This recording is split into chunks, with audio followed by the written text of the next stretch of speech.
turn the music way down. That's enough. That's enough all that promoting and stuff. All that jazz. I am going to show myself this time around.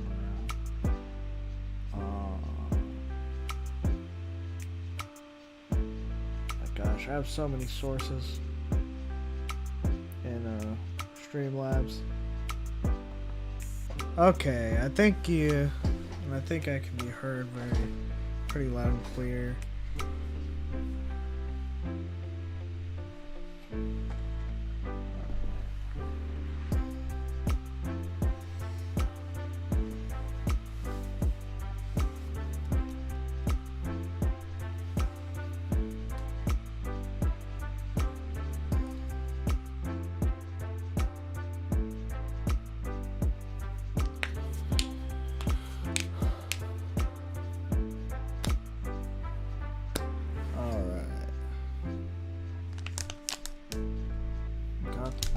Laid out.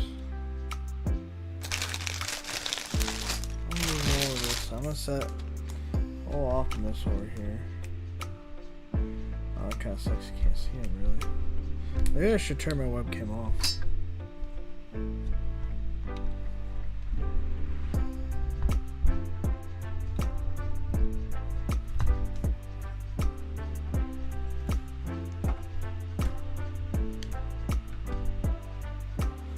Or I could just move it, to be honest. Oh my gosh. We want...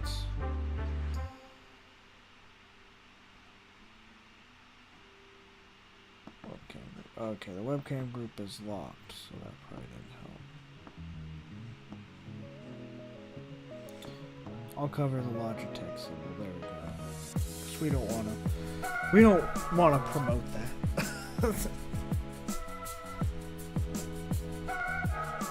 We'll just cover that up. Yeah, because one time one of my friends was like pointed out the Logitech symbol. I was like, you know, they're like, "Are you sponsoring them?" I'm like, "No." It was like, why is it there? They were wondering why it was there, and it's just like, because of the software I'm using. Oh, they're saying like, maybe you should like crop it out or something. I'm just like, well, I mean, I don't really care. It doesn't bother me, but you know, he was just like, if it was me, like, I wouldn't want to like, give him free promotion. You know, but it's like, I don't even care. It didn't even cross my mind. I'm not gonna mess with it.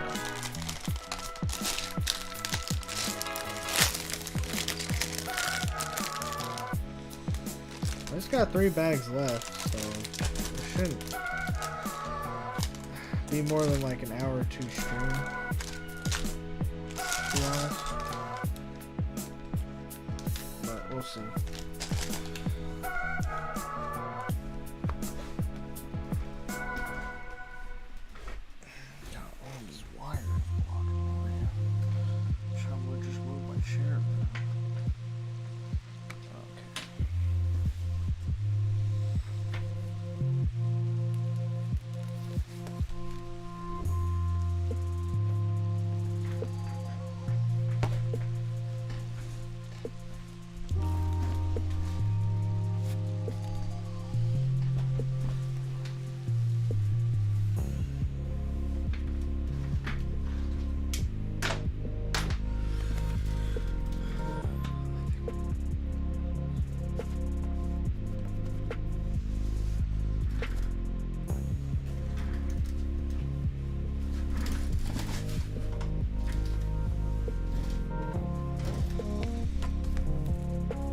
Okay, that mostly fixed it, mostly. Alright. Actually I like this music, but I'm gonna put a stop to it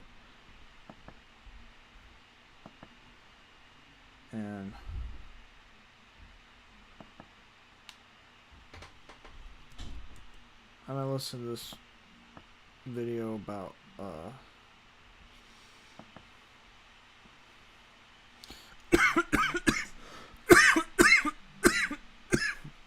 you'll be able to hear it too, but jeez. Oh. Oh, where the heck is it?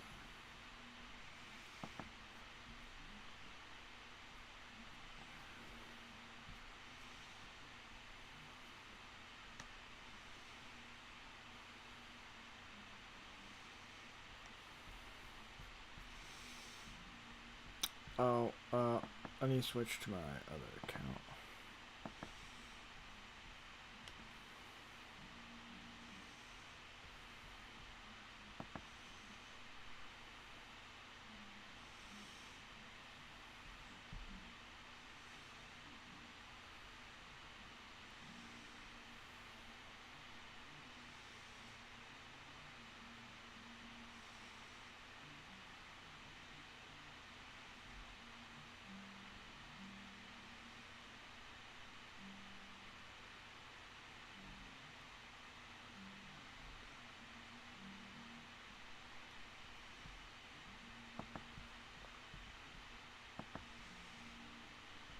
Yeah, that's all there. Okay.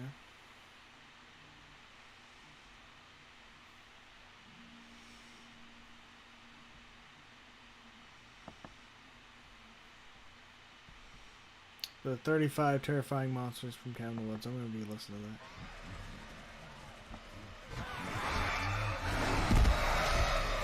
I don't know 35 terrifying major monsters from Cabin in the Woods explored.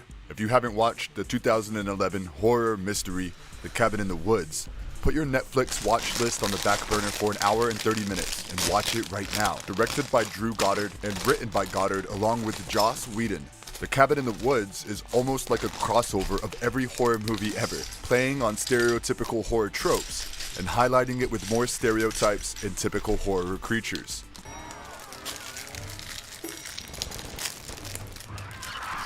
The cast boasts Kristen Connolly as Dana, Chris Hemsworth as Kurt, Anna Hutchison as Jules, Jesse Williams as Holden, and Fran Kranz as Marty. They are a classic horror movie teen troupe who go to a cabin in the woods for some fun. However, every action here is being orchestrated by an organization as part of a ritual that prevents giants from destroying humanity. In the end,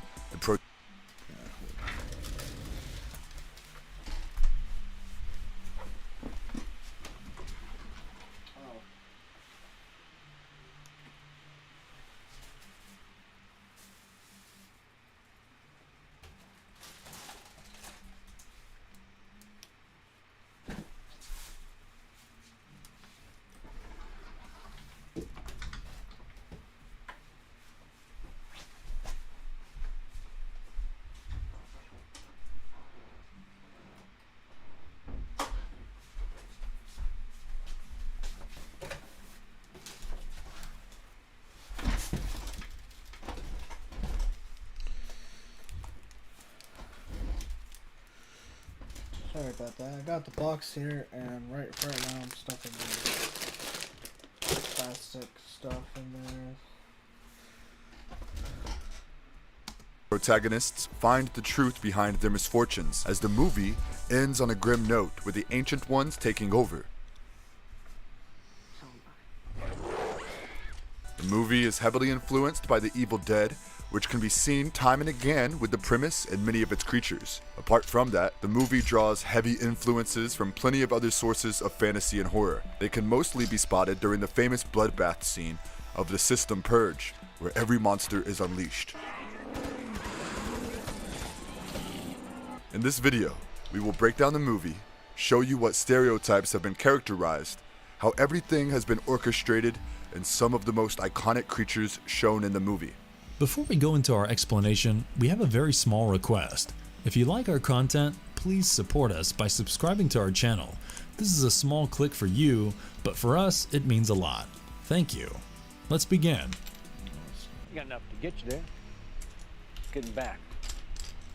That's your concern. If an old man warns you not to go there, do not go there. The Cabin in the Woods. The movie begins with two men, Hadley and Sitterson, discussing matters like child-proofing cabinets and fertility. This makes the premise feel quite ambiguous, as they are seen in a facility that looks like it could deal with tech or research. The audience is confused here, because what could two engineers have to do with a movie called The Cabin in the Woods?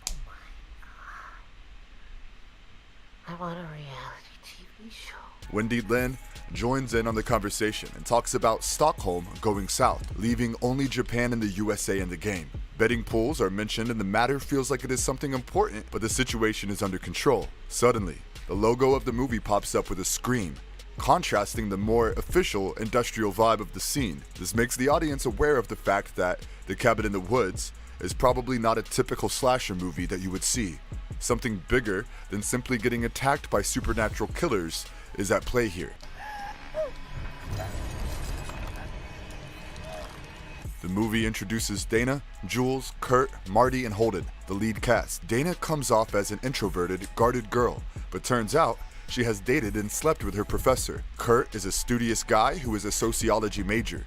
Jules has colored her hair blonde and is acting like a stereotypical ditzy blonde character. Marty is a stoner, while Holden is intelligent and scholarly. In an RV, they are heading towards a cabin in the woods owned by Kurt's cousin. Place for one goddamn weekend when it can't globally position my ass.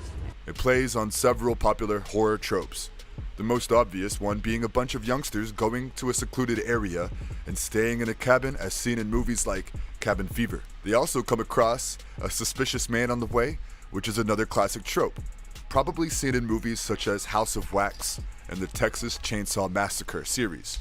On reaching the place, they seem to admire the cabin, and some sexual tension is built between Dana and Holden as they see one another undressing from the opposite ends of the one-sided mirror. Right then, the scene again shifts to the industrial setting of the facility, and we see that it is like a reality TV show where everything is being arranged by the engineers in the facility for reasons unknown. From the conversations, we find out Optimus that these Prime. scientists are pulling strings. Hey, how you doing, Manny Rex? Was listening to a YouTube video while I was building this. You hear me all right? What do you mean not Optimus Prime? You don't want him to be a Lego set?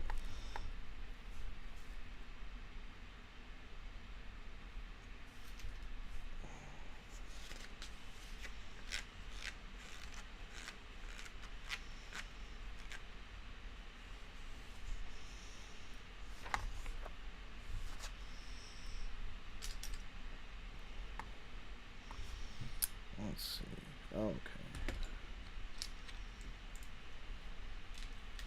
This is actually printed on.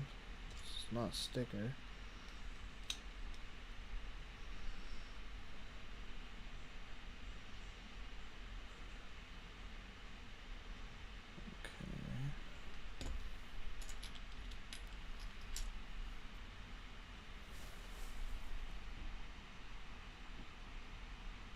Hey, okay. I just was testing my audio.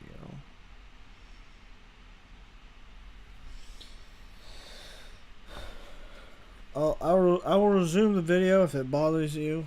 I can just put on some music, but I'll just... Strings to increase the sexual libido of Jules via her blonde hair dye. Her levels are good, but we're recommending a 50 milligram bump of rohiptase to increase libido. They get a call from a man who talks about things such as lambs, killers, and God's fools. It is really very confusing at this point, but this event foreshadows what is about to come. Meanwhile, the entire cabin is a zone controlled by the facility, as the people bet on the upcoming events that are going to take place in the cabin. It's like the Harbinger. It's this creepy old fuck. Practically wears a sign, "You will die." The gang plays truth or dare while drinking. Jules is made to flirt and make out with the head of the on the upcoming hell. The entire cabin is a zone controlled by the facility, as the people bet on the upcoming events that are going to take place in the cabin. It's like the Harbinger. It's this creepy old fuck. Practically wears a sign, "You will die." The gang plays truth or dare while drinking. Jules is made to flirt and make out with the head of a wolf stuck to a wall that was probably from a hunt and taxidermized. The cellar door pops open all of a sudden, and they all head downstairs, reinforcing another stereotypical horror trope where people deliberately follow danger. In there, they find a diary, a dancing doll, oriental dolls, a conch shell, an orb-like device, and a necklace amongst other stuff. Dana reads the diary, which talks about a girl with one hand, living within a problematic family dynamic. Some Latin phrases are mentioned and she reads them aloud, even though Marty advises against it. Okay, I'm drawing a line in the fucking sand here. Do not read the Latin.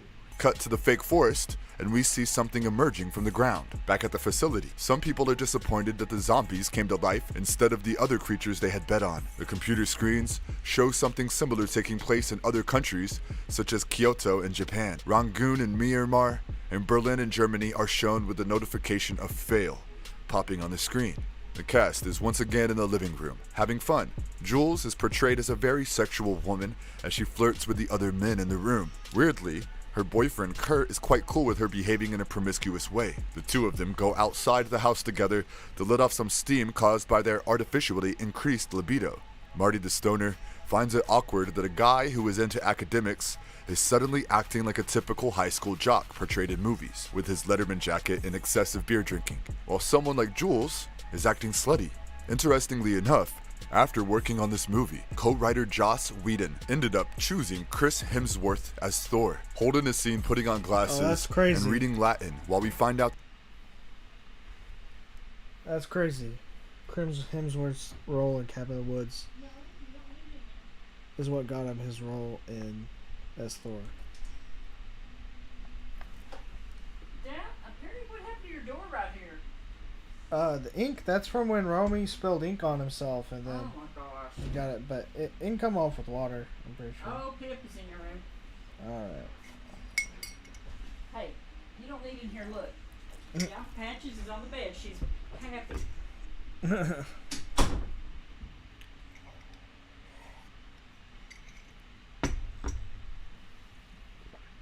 that Dana is like a virgin, even though she really isn't, but it is enforced. Jules and Kurt are in the forest, and he tries to have sex with her. She feels awkward doing it in a weird place, plus, she feels that the atmosphere is chilly. Okay, guys, that's it. Let's go. We got a job to do. The engineers regulate the temperature and lighting while setting off a pheromone mist to get Jules more turned on, as the two try to have sex while the men use it as a source of fan service. The members of the zombie redneck torture family attack them. Fucking run!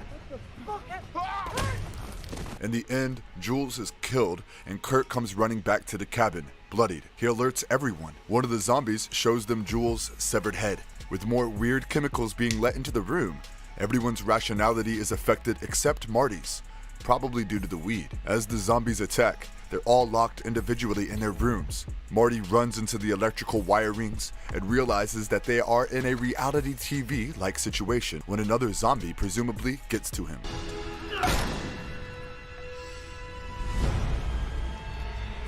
After every death, blood pours into a silhouette, but we do not get to see what it signifies until the very end. The facility shows the scientists who are pissed off about every country failing in their activity to get everyone killed, following Japan's loss. At the cabin, Kurt, Dana, and Holden set off to escape the place in their RV. After crossing some distance, they stumbled upon a huge ditch. Kurt plans to cross it on his bike and return with help, but even though his leap looks long enough to take him across, he hits an invisible wall and plummets into the abyss. Dana realizes that something is controlling them, which is something Marty had mentioned before on seeing everyone's apparent change in behavior. The both of them head to a different direction in the RV when a zombie attacks Holden, killing him. The scientists observe the situation, and thinking that Dana is the only one left alive, they party. Suddenly, their party comes to a halt when they find out that Marty is still alive, ruining their flow, and Dana and Marty head back towards the cabin as he tells her about everything being orchestrated and shows her into an elevator.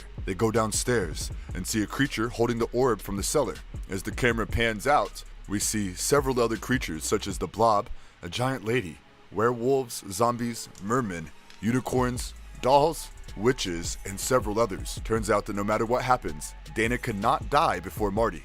The reason is still kept ambiguous. An assault team is sent to eliminate them, and they hide in the control room. Dana pushes all the buttons, and that gives way to the most intense and gory scene of the movie, the purge.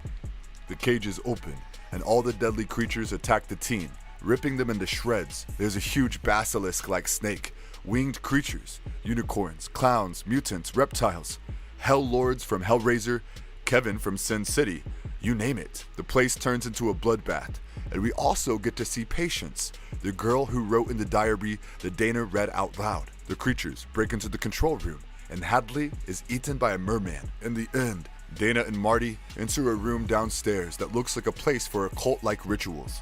A woman, who is the director, comes out and explains everything to them. The 5 silhouettes, where blood poured in after each death, represented a trope: the whore, Jules, the athlete, Kurt, the scholar, Holden, the fool, Marty, and the virgin, Dana. Even though they weren't exactly akin to their particular stereotypes, the facility had to make do with what they had. They used methods to make them act accordingly and offered them as sacrifices to the Ancient Ones, preventing them from resurfacing and taking over the world. According to the rules, the whore dies first and the virgin dies last. They had 8 minutes left to die, otherwise humanity would be doomed. However, the virgin could be kept alive. Dana decides to kill off Marty because the entire world was at stake, but she gets attacked by a werewolf. In the end, the director is killed by Patience, and Dana and Marty let the Ancient Ones re-rise, leading to the end of humanity.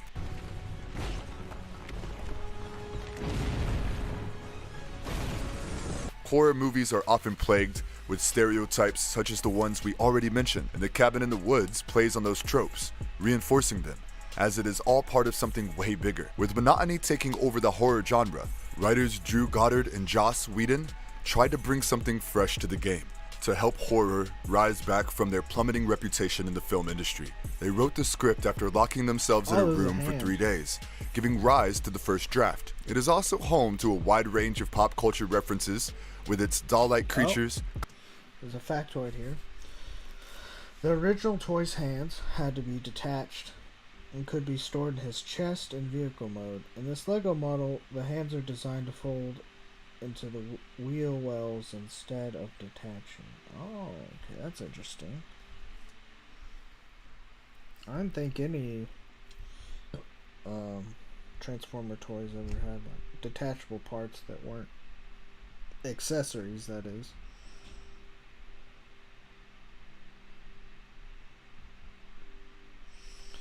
Okay.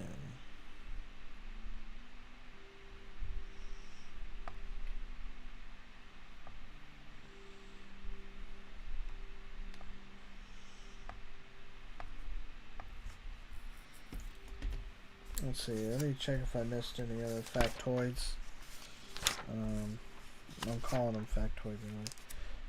Let me check how I sound. Let's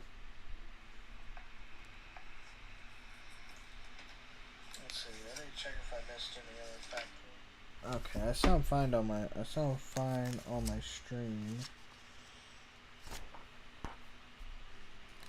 Okay, no, I'm just a few pages in. Alright.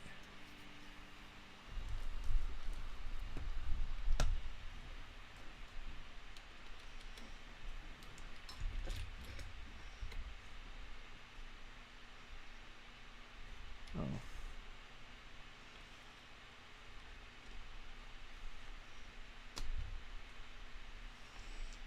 Okay. Oh, it makes his arm kind of heavy now.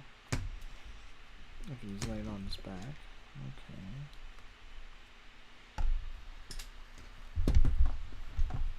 Set this dude to the side here.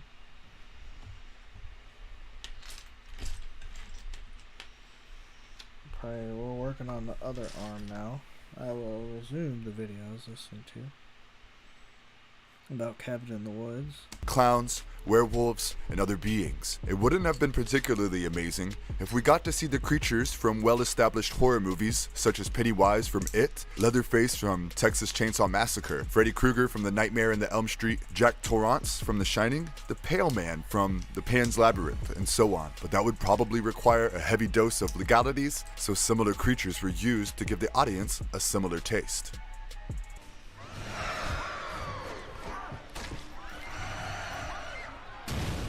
deadly monsters that appeared in the movie. The movie boasts a wide arsenal of monsters. Some of them are popular in horror, some inspired from other movies, and some are original.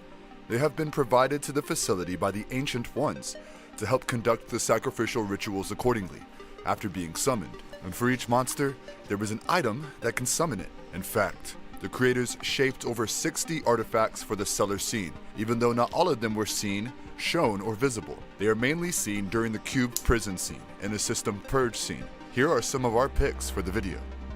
They made us choose. They made us choose how we die.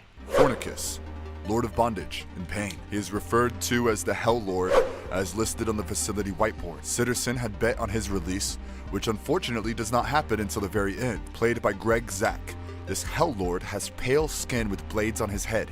He presumably has telekinetic abilities and summons chains to torture his victims. He can be summoned using the spherical orb as seen in the cellar, which is a reference to the Le Marchand's Bach from the Hellraiser franchise. In fact, he was inspired by Pinhead, whose nail-embedded head was swapped for this guy's saw-embedded one. He is first seen following the elevator scene, and his appearance is what causes Dana to snap. This is primarily because she notices the orb in his hands, taking her back to the moment at the cellar, and she realizes that they were responsible for picking the creatures that will attack them.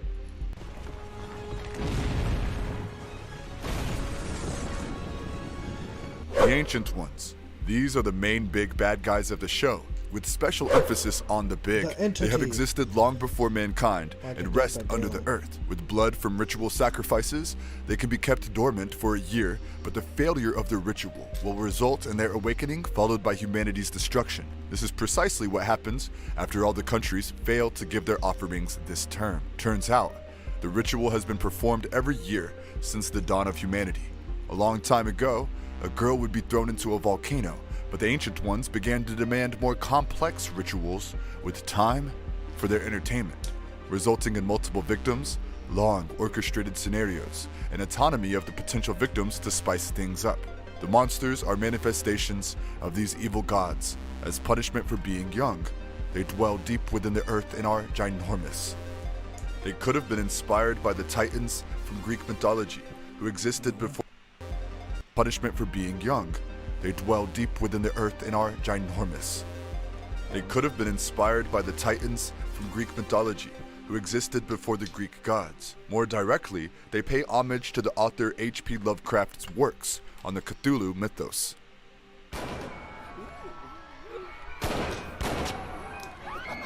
Killer Clown. The electrical department had bet on this one, but he was released only after the purge. It looks exactly how you expect a clown to look like, with a red nose, white skin, and colorful, frilly clothes. Clowns are one of the most popular creatures in horror flicks, so their appearance feels almost necessary, even though they do not contribute anything to this plot. The fortune-telling machine in the cellar is the device that can summon him.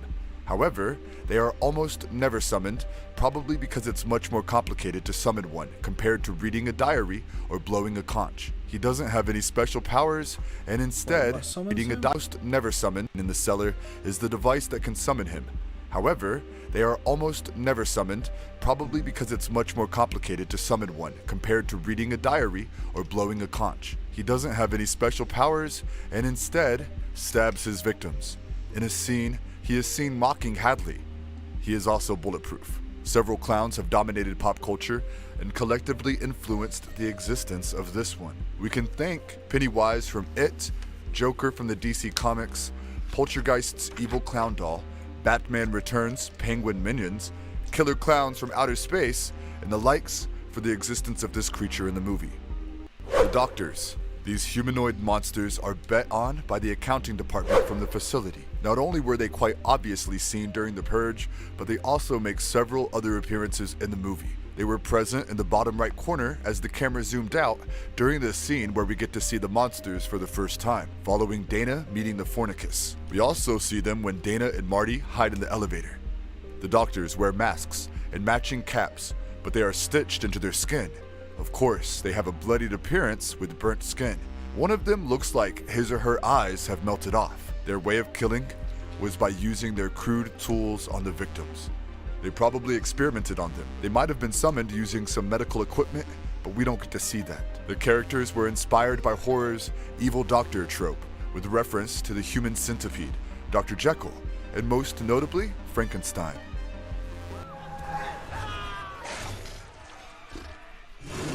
A giant snake, bet on by the internal logistics team in the facility. This giant snake can be seen thrice in the movie after the purge. The first time, it appears right when the purge begins. It then appears when some security guards notice it leaving the elevator lobby. And finally, as it hisses at the camera after a man is flung over the railing by another creature, the Deadites. It looks like a cobra, but is gigantic in size, quite bigger than the anaconda or the python. Its attacking style is lethal and it swallows its prey in seconds, but the snake is not seen using poison. Maybe there was a snake skin in the cellar and that could have summoned it. Snakes have often been villainized in the media and movies, mainly due to their eerie nature, which acted as an inspiration for the giant snake. Movies like Anaconda, Snakes on a Plane, Mega Snake, and Python inspired this trope. Harry Potter's large basilisk could have also played a role in its conception. Dismemberment goblins. Unlike the monsters mentioned before, the goblins weren't bet on, as seen in the whiteboard scene. These humanoid creatures are demonic and immensely strong. One of the goblins is green, with chains wrapped around the wrists and neck. The other goblin is taller and less stubby. It is also red and looks demonic with its horns, sharp fingernails and teeth, and bat-like wings. Their preferred mode of killing is by tearing their victims apart, limb by limb. Their maniacal laughter echoes through the lobby during the purge. They can probably be summoned using chains. They appear for the first time on a mini monitor. They are seen again after the purge as they grab a member of the force and dismember him. They also appear on the monitors riding on a golf cart. These creatures were favorites among the crew according to the several footages of the developers talking about them. Goblin-like creatures have appeared in pop culture for a long time, such as the goblins from Labyrinth and the Gremlins franchise. Their joyride in the golf cart scene mimics a scene from Hobgoblins. Angry molesting tree. This is an unconventional one. Unlike the more generic horror tropes, cart scene goblins from Labyrinth, goblin-like creatures, according to the several footages of the developers talking about them. Goblin-like creatures have appeared in pop culture for a long time, such as the goblins from Labyrinth and the Gremlins franchise. Their joyride in the golf cart scene mimics a scene from Hobgoblins. Angry molesting tree. This is an unconventional one. Unlike the more generic horror tropes such as snakes, clowns, and goblins, they were bet on by the Wranglers department and have been seen twice. The first time happens to be right after the purge, when it drags a member of the security force into the elevator and murders him violently, as noted by the blood spilling out. The next time it appears on the monitor, dragging an unconscious man. The tree is large and has no leaves. Even though we don't get to see it kill, we can assume that it kills its prey by permeating its branches into them, judging by its name. It can also use those branches to ensnare its victims, as it does with the unconscious worker. One can probably use leaves, barks, or sap to summon it. The movie seems to be heavily inspired by The Evil Dead. The angry molesting tree pays homage to the scene where a woman is raped and killed by an evil tree and then devoured. Other inspirations for the tree are the Whomping Willow from Harry Potter, angry apple-throwing trees from Poltergeist, the vines taking over in Jumanji, and the roots from a tree making a person disappear in a Sleepy Hollow, among several others. Merman. Steve Hadley passionately bets on this one because he had never seen the merman before. Interestingly enough, it is the merman who kills Steve Hadley after the purge. This half-human and half-fish is far from looking as good as Jason Momoa in Aquaman and has sharp teeth, blue skin, unkempt hair, and a blowhole on the back from where the victim's blood spurts out. In a scene, Citizen cribs about how much of a nightmare the cleanup process for the merman was. Dude, be thankful. Those things are terrifying. The cleanup on them is a nightmare. Its cube prison might have existed underwater, and it could be summoned by blowing into the conch shell. Kurt almost did. H.P. Lovecraft has previously written about dangerous merpeople in The Shadow over Innsmouth. They also take inspiration from movies like Frankenfish and The Creature from the Black Lagoon. The merman in The Cabin in the Woods resembles those seen in Irish folklore.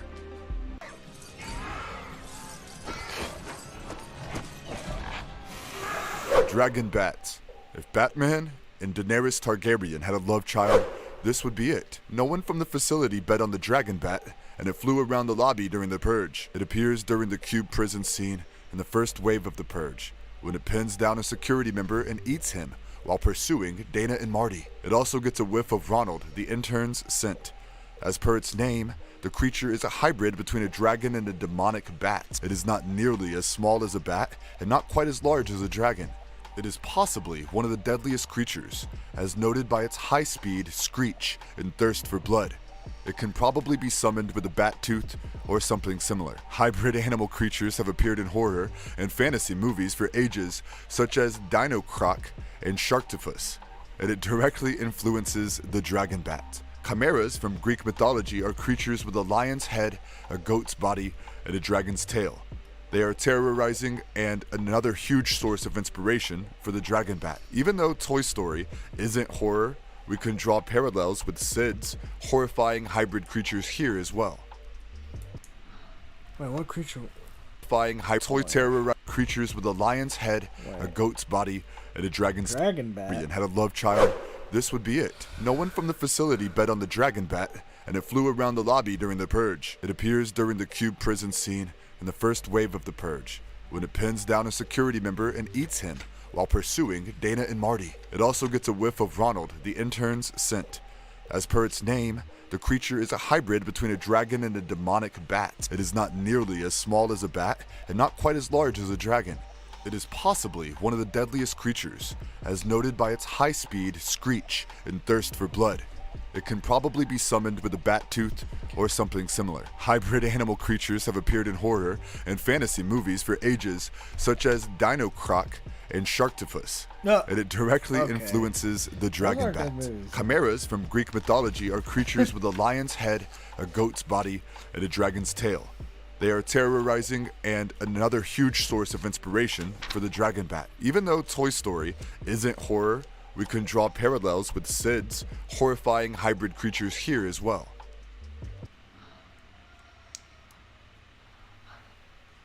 Oh, sorry, I started to build this. Sugar Plum Fairy. Originally called the Ballerina, the Sugar Plum Fairy is not bet on and seen twice. Once when Marty spots her in the Cube prison, and once in the CCTV camera.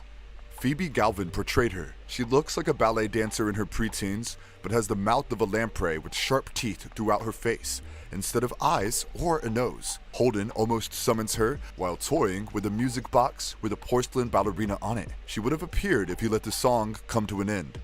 The Sugar Plum Fairy from the Nutcracker was turned lethal for the conception of this ballet dancer. Movies such as Pan's Labyrinth and Black Swan helped demonize her more. Tooth Fairy creatures from Darkness Falls and Hellboy 2: The Golden Army also acted as inspirations, possibly. Unicorn. Bet on by the engineering department, the unicorn appears once as it impales a member of the security force to death. It looks like any other unicorn with a horn on its head, considering the fact that the Ancient One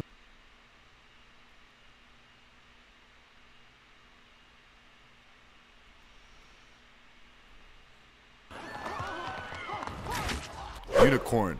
Bet on by the engineering department, the unicorn appears once as it impales a member of the security force to death. It looks like any other unicorn with a horn on its head. Considering the fact that the Ancient Ones are a mythological reference, the unicorn fits right in. The cellar boasts a unicorn tapestry which can summon this creature. Mythological creatures have often been antagonized in horror flicks, and a unicorn bears testament to that. The leprechaun, Rumpelstiltskin, Alice from the American McGee's Alice video game, witch hunters from Hansel and Gretel, and the Ginger Dead Man heavily influenced the conception of the unicorn. As pretty and majestic as they look, unicorns can be violent in nature and are drawn to the purity of a virgin. German folklore, Celtic mythology, Nordic folklore, the Chronicles of Narnia, heraldry, and late antiquity are several sources where we get to see unicorns appear in fantasy. Other dark fantasy movies such as 1975's Black Moon and 1985's Legend can also be added to the mix.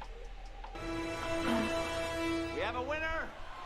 It's the Buckners, ladies and gentlemen. Zombie Redneck Torture Family. This was the group of monsters that were ultimately summoned. Bet on by the maintenance department, and Ronald the intern. The Buckners were a murderous family that enjoyed torturing and killing those passing by their homes. They were said to have a 100% clearance rate. They probably fit the most for that location. Like, if you think about Cabin in the Woods zombies, I don't know. It just fit, because if they had summoned any of the other creatures, they would have felt really out of place. Like, if the ballerina had came, like, to the Cabin in the Woods, that would have been kind of weird. Like, that wouldn't have made a lot of sense.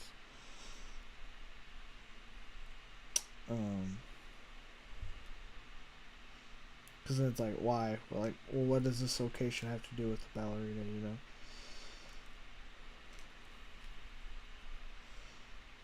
But that's probably why, like, the movie went with them, like, why they were, you know, quote unquote chosen, right? Even though any of the creatures technically could have been chosen, since they are undead humans who enjoy killing. Citizen mentions how they are completely different compared to normal zombies. But this is zombie redneck torture family, see? They're entirely separate species. In the movie, they are seen wielding weapons and launching coordinated attacks, so they probably have some intellect. We get to learn about their background as Dana reads the diary. They followed a pain-stricken religion in the early 1900s, where torturing others tested their faith. Patience Buckner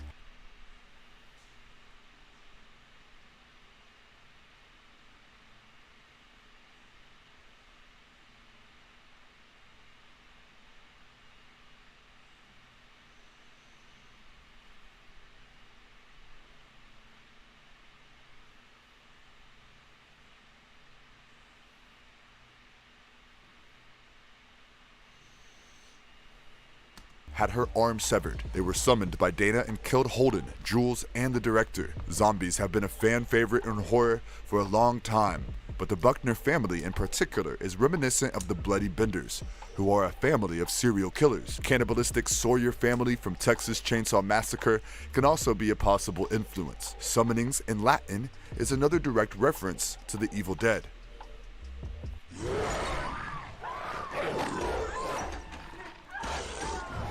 Werewolf. Werewolves have appeared in horror and fantasy for decades. In the Cabin in the Woods, they were bet on by the finance department.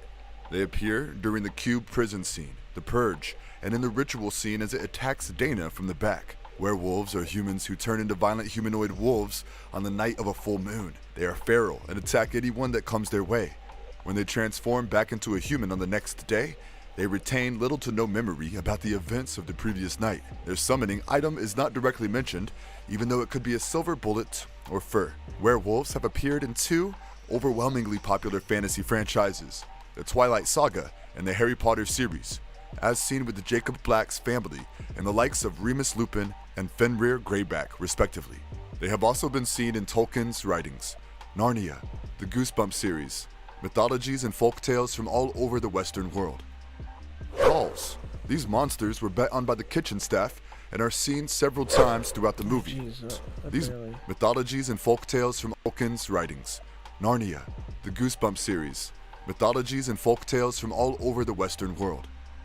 Dolls. These monsters were bet on by the kitchen staff and are seen several times throughout the movie. They look like normal humans who wear eerie masks with no expressions that give them black lips and thin eyebrows. It is not known whether they are a family or just like to travel together. They are dressed in all black and use switchblades, duct tapes, matches, and gasoline tanks to kill their prey. Unlike the other creatures in the facility, dolls are calm and collected. Wait, that must have to be like based on like home invasion movies, like Strangers or something. Even though dolls is an actual horror thing, but they're not dolls, they're just people with masks. Making them more sociopathic than the rest. They can be summoned by a mask identical to the ones they wear. Dolls wearing masks are popular antagonists in slasher films. Their emotional coldness has also been used quite a number of times. Films like The Strangers and Child's Play have cemented dolls as an evil adversary in horror. Not to forget, several people do have a phobia of dolls. We need the Japanese crew to get it done. There's too much writing on this. Samara 2. As the ritual is held in several countries all over the world, we get to see footage of kids being plagued by a ghastly creature in Kyoto, Japan. The creature looks eerily similar to Samara from the Ring series, with its white outfit and matted hair. They can possibly be summoned by a phone ring, but in the end, the kids perform a singing ritual and turn her into flowers, claiming that the evil has been defeated.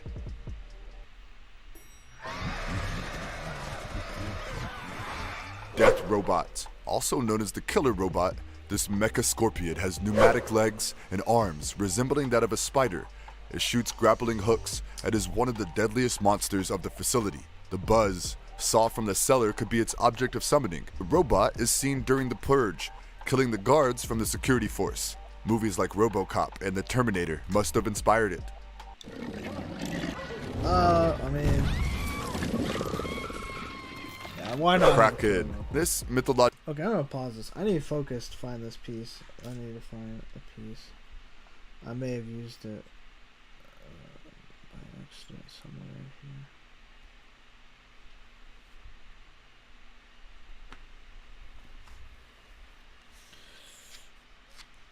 Okay, yeah, because that's gonna be his eyes, so I just realized there's a piece with a printed sticker.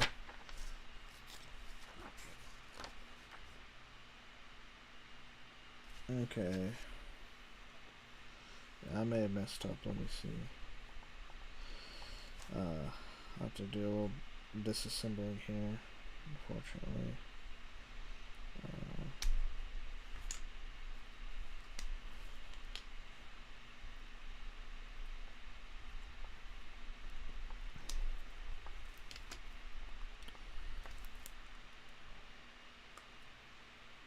Yeah, wow, okay. The white piece goes here. I used it in the wrong place. Okay. I just can't remember how this goes.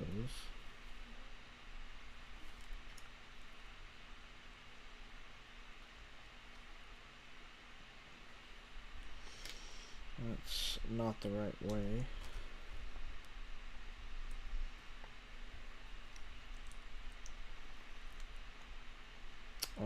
Oh my gosh. Okay, well. Okay, that came off easy. That's good. Okay.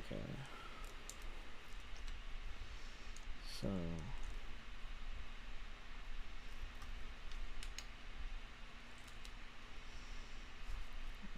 This. Because this is like his face. This is going to be his eyes.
Okay.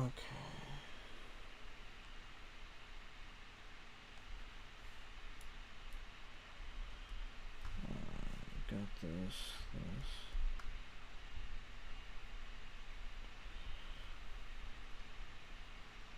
Alright, there was a printed piece. I mean, a piece with a. Okay, it's right here. This goes here.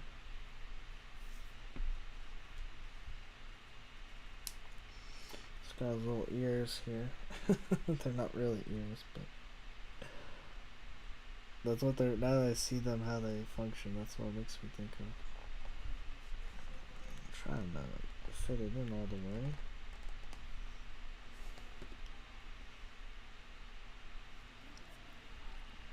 Let's see if I can get this one in all the way.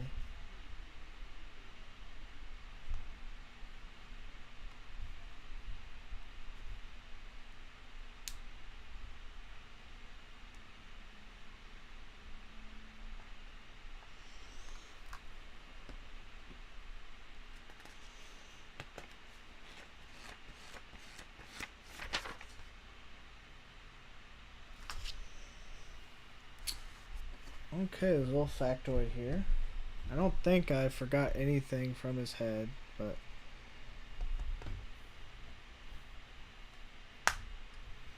alright. So Optimus, the main body, is more or less complete. Let's read this little factoid here. Optimus started his life on Cybertron as a civilian known as Orion Pax, but was rebuilt as Optimus Prime to lead the Autobots in their fight with the Decepticons. I didn't know that. Okay, then I'm going into bag 9. There's another factoid. The Matrix of Leadership is an artifact of great power, passed from one Autobot leader to the next. It is thought to be connected to Prime, the creator god of all Transformers. Oh, Primus, connected to Primus. That's right. And Primus was in... Wasn't he in one of the live action? Oh, okay. Oh, that's gonna go as chest. That's spoiler. Well, I'm gonna open bag 9.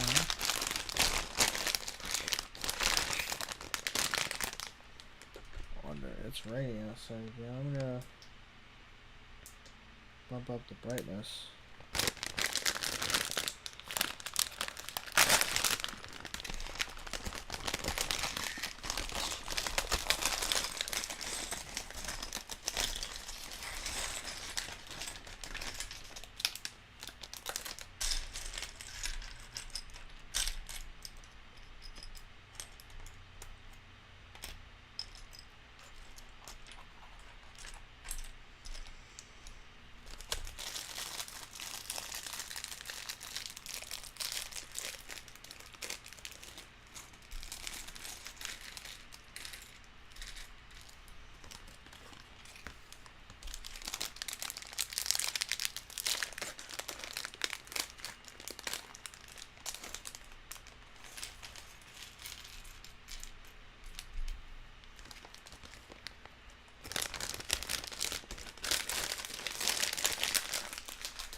Logical creature appears toward the end of the system purge. It is an enormous sea monster from Greek and Scandinavian folklore.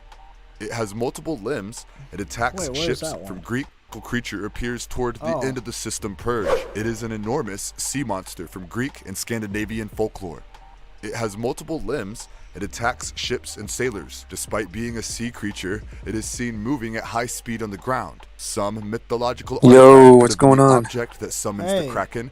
They have appeared in Pirates of the Caribbean, Dead Man's Chest, The Clash of Titans, yeah, I bamboozled you. versus Giant Octopus, Kraken, Tentacles of the Deep, and did you get enough turkey? The Sea, among several others. The Blob. It is seen in a deleted scene from the system purge. Other than that, the Blob appears in the Cube prison scene.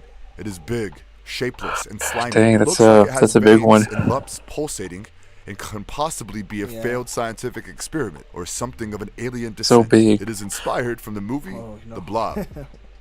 Wow. Toxic mutants. The Demolition Department. Bet on the mutants, who appear many times People during the watch him purge. for These are how big it disfigured is. humans who are results of gosh. experiments gone Oh, wrong, dang. as noted from the radiation scars and chemical burns on their skin. They behave like zombies and are Yeah. I don't references to think the the music mutants ad seen in the playing. Chernobyl I'm Diaries, listening to a Wrong YouTube Turn, video. and other.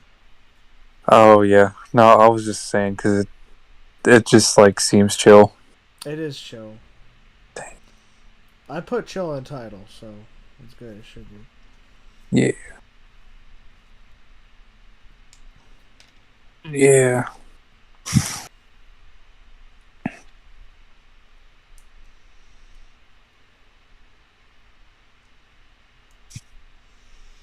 Okay. What is this? An illegal Lego building technique? Yeah. I think it might be. Okay, so this is the Matrix thing Optimus uses. Matrix. And this is one of the accessories. Optimus himself is finished, but there's still more. I'm on bag 9, and then there's bag 10, the last bag, and it's just accessories that go with him. And this is the first of them, this Matrix. There's a little factoid here.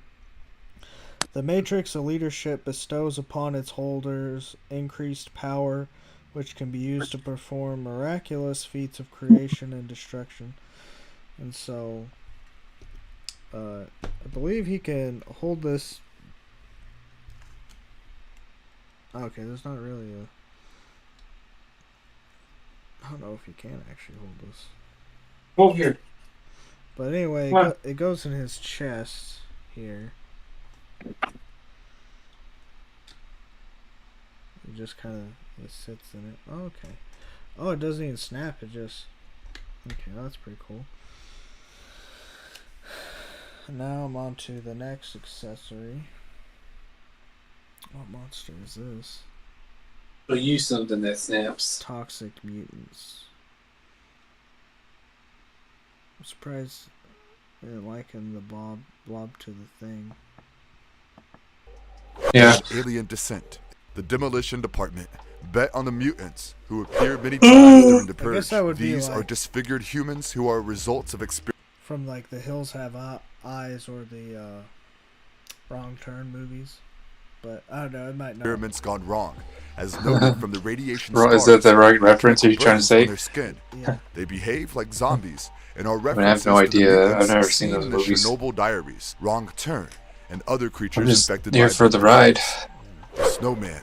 The communications department had bet on the snowman. Or you could but say it was I'm not along for seen the ride. During the purge. It looks like a regular snowman, but can Saddle move up. and interact with the physical world, much like Olaf from Disney's Frozen. But pretty Nice. sure this one is way more lethal. It can possibly be summoned using a carrot or a snow globe. His conception was inspired by Jack Frost in the Goosebumps book, Beware the Snowman. Do you still want to build a snowman? Mummy. This monster was bet on by the psychology department, and similar to the Hey, so snowman, I feel like this I'm was really not close to seen during the affiliate right purge. now. However, it did appear in the behind the scenes. Well, do you feel like it, or are you? Because there's 4 requirements. Like, unless you feel like you're about to make it an next stream or so. Is that what you mean? Wait, am I gonna be what? Oh my gosh. Like you feel like you're gonna be affiliate in the next stream or so? Not really. Oh. Then maybe you don't feel like it. Well, hey. Wow. I gotta say it to believe it, you know? Dang. What's your average of 3 viewers at?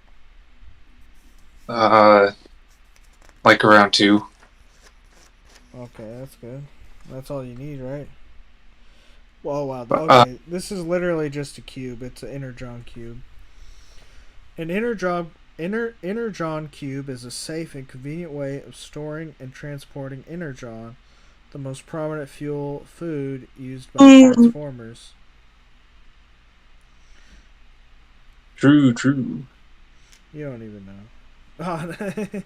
Ah, wow. I'm just damn. Dang. Alright, next. Okay, I know what we're building next. We're building Optimus's Energon axe. Mm-hmm. Third accessory. Footage. They look like your stereotypical mummy, wrapped in white bandages, appearing as a reanimated corpse. Some of its bandages have bloodstains on them. I'm Any also embalmed going to item stream. could have been used for its summoning. Okay. The Mummy series has heightened the popularity of mummies as I was checking out what antagonists, Mega was and it doing. is He has the possibly Fall Guy stream going on. Yeah. I will probably join him if he's still playing after I finish Optimus.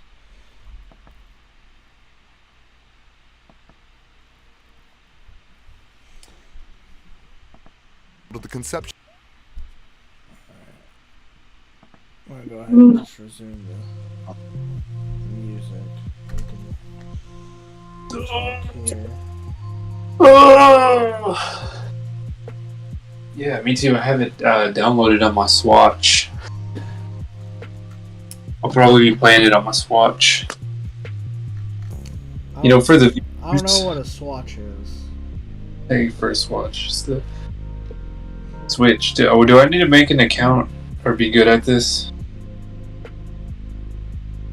Wait, what? For Fall Guys? Yeah. No, like, so you can have an Epic account.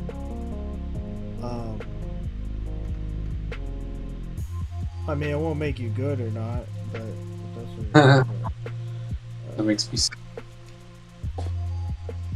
I want to be good. Like, I don't want to be the one that's in last place. That's what I'm trying to say. I don't want to. Well, here's the thing. Fall Guys is by like, it's based on like elimination. So I mean, you're probably never gonna be just like dead last, or there isn't really a dead last. It's just like you either make whatever the trial is or you don't. That sounds hard.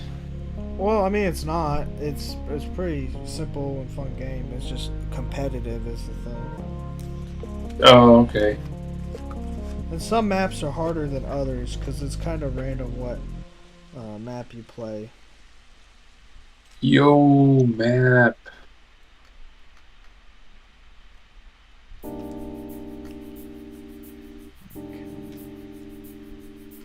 Got me some Sonic games. I'm gonna get Sonic 3D Blast and Sonic Adventure. And I believe this is like kind of the hilt of the axe. What are you crying about?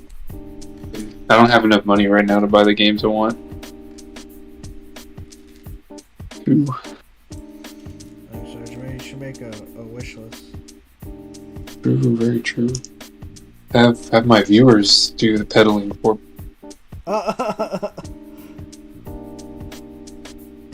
Go forth, my minions.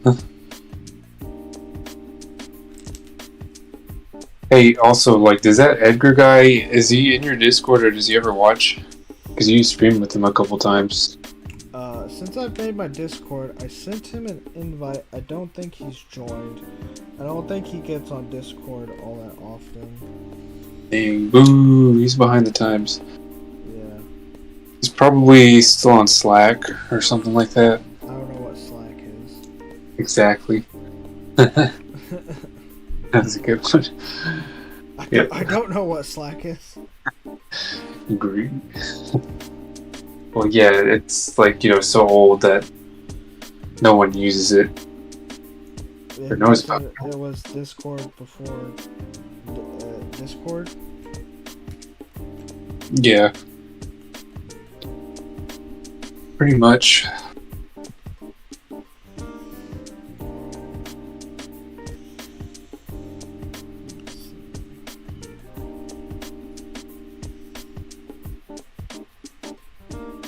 I told Mega was like, oh, I think we're playing with children. Fall Guys? I mean, yeah, it's Fall Guys. I wouldn't doubt it. That's the thing. I was like, yeah, you probably are like playing with the kiddos because they were being beaten a lot. It was kind of frustrating. Optimus Prime first used his iconic Energon axe in his duel with Megatron atop the Sherman Dam in G1 episode More Than Meets the Eye Part 2. That was its first appearance.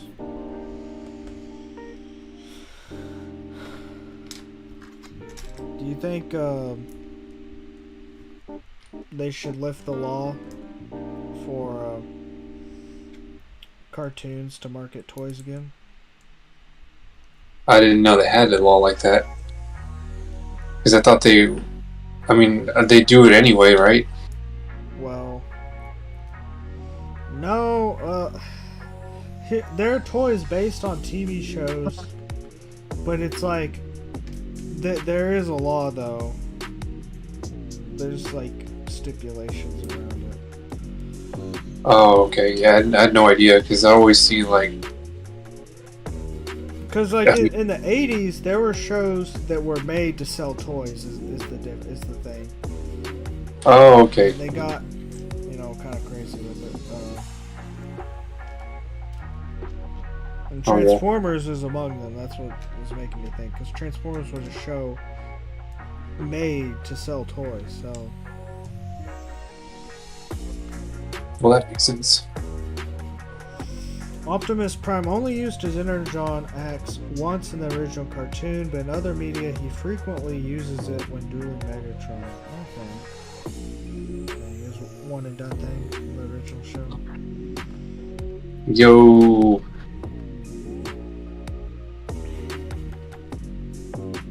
I'm hyped for that. You're hyped for what? Like Profit. Your Profit? Yeah, because you said like that's how they make their money. But like they didn't do it in the cartoons to make the toys or market the toys. Right. Like I'm just imagining the executives when they made that decision to be like all hyped for it. They're like, "Yo, open up that wallet." I'm just saying.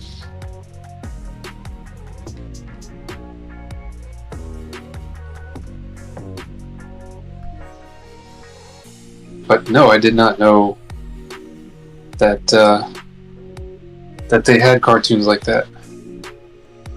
I'm ignorant. You're ignorant. Yeah. Ignorant.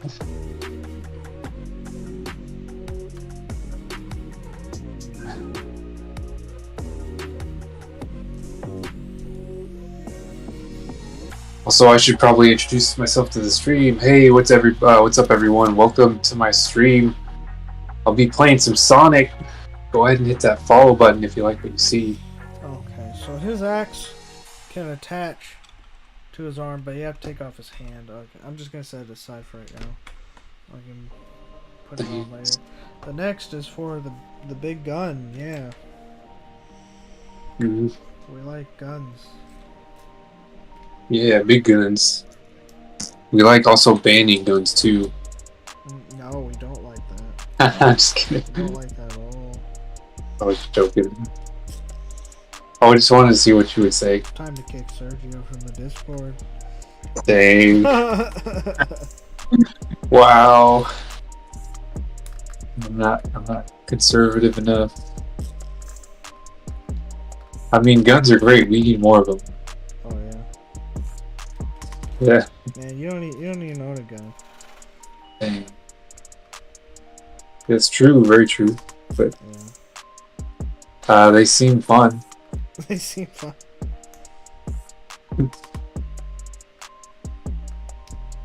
I made for this to like come up on a future stream and I get canceled. Oh gosh. That'd be so weird. But then you'd probably say like, you're not there yet, you don't have it. Wow. True, very true. Yeah. Dang, that's one of the best things about starting out. You can say whatever you want, not really, care about what other people are gonna think. Saying I could put up like a pro-Trump, pro-gun banner, you know, on my channel. Uh-huh. Think anyone would care. You know, there are people that talk politics on Twitch. I saw like Oh, a conservative person on Twitch, actually. Or, well, I assume they were, but, you know, it seemed like they were. And it was like, they were talking politics. dang.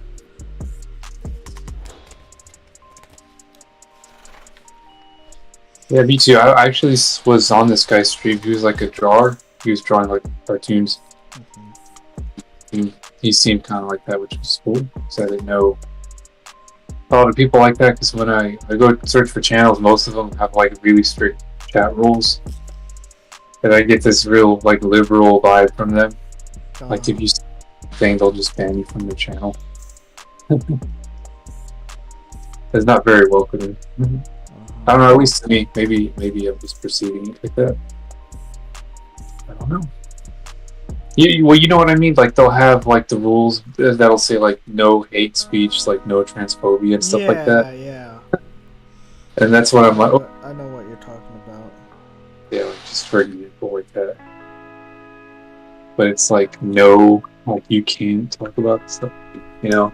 And then I think, like, well, don't we have the First Amendment? Like, you can't really say that, can you? Right? Well, on someone's stream, you know, they can make their own rules. They can do whatever they want on their own stream. Yeah. But I was hearing about like the difference between like a forum and a publisher or something like that. Well, that like that has to do more with social media.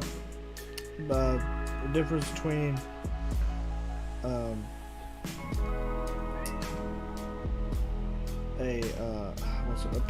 publisher, like you said, a publisher or are they a publisher or something else? No, it wasn't forum. Wasn't the word they used, but dang, I got your brain cells ticking. But you know what I'm talking about. Twitter's like and then Facebook's going through something with it. Well, right now, Twitter is a bit going crazy because Elon Musk did the $8 to get verified, and it's kind of screwing over the platform right now. Wait, what do you mean? Like you have to pay $8 to own it, like an account? No, this is to be verified. Oh, like on Twitter, but like as an account? Yeah. So you're saying like I'd have to pay $8 to be verified? Yeah. $8 a month. Oh wow.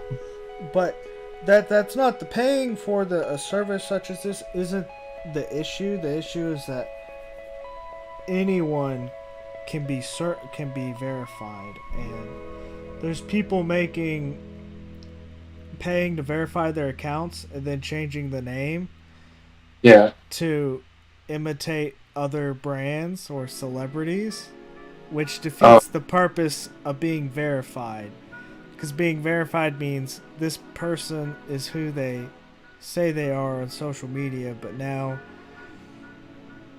we have these check marks, you know, making funny tweets, but it's actually hurting these companies financially. It's hurting Twitter financially. Okay, that makes sense. But some of them were pretty funny. Yeah, I gotta check it out. Well, like, what's one of them? What do you mean, like Kanye West's account? I'd have to. It was mostly brands, but when it was this. What the heck? Did I put this on the wrong way? Oh, yeah, I did. Oh my gosh. Okay. Ugh. Okay, so alright, well, that's just, so that goes that way. This goes this way.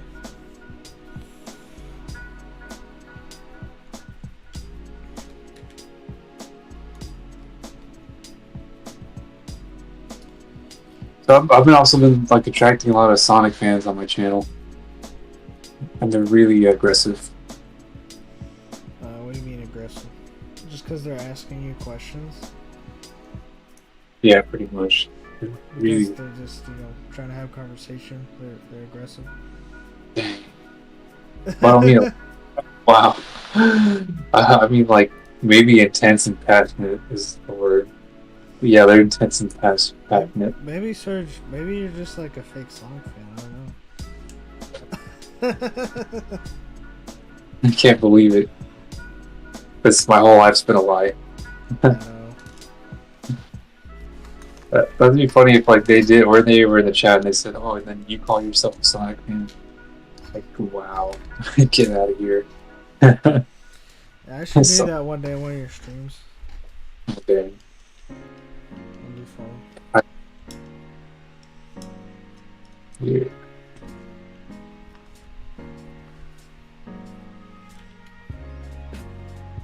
Whoa. Oh no, I'm dead.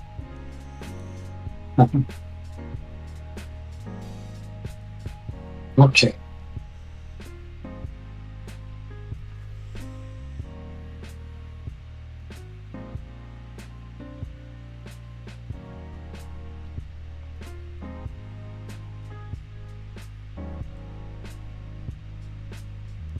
So like, and then you said Leland hit affiliate. That's pretty cool.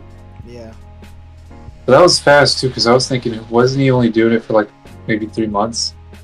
Yeah, that sounds right. It's a secret. I have to know. I don't know. I'm gonna have to go wring it out of him. I need that affiliate energy myself to manifest that. Desperate. Oh gosh, I'm almost dead. What if he's like, the secret's just being hospitable and welcoming? Oh. No, that's not the secret. Or something like really easy and straightforward. Like, can't believe it.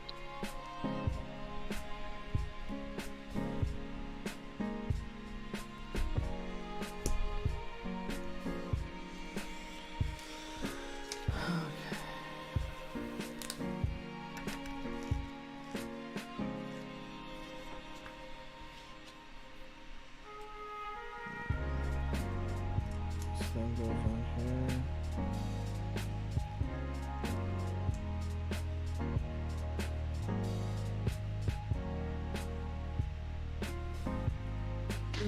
Me too.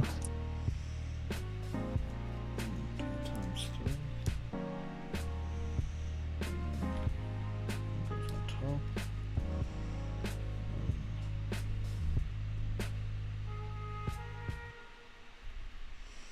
Okay, that's how that one attaches. That's interesting.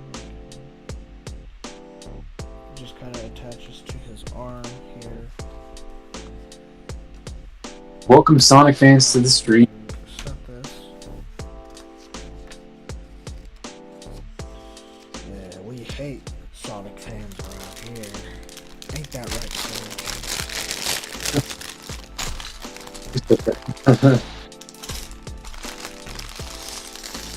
Alright, now it's time to build Optimus's little jetpack.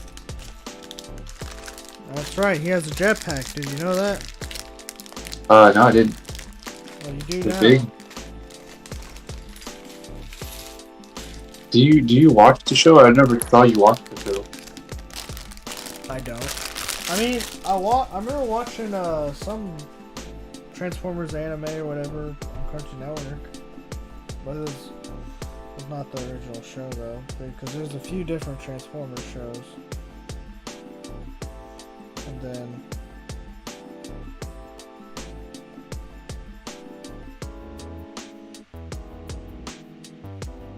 there was one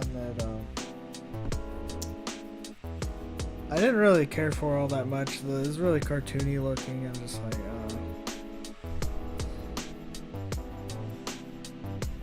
Oh yeah. yeah.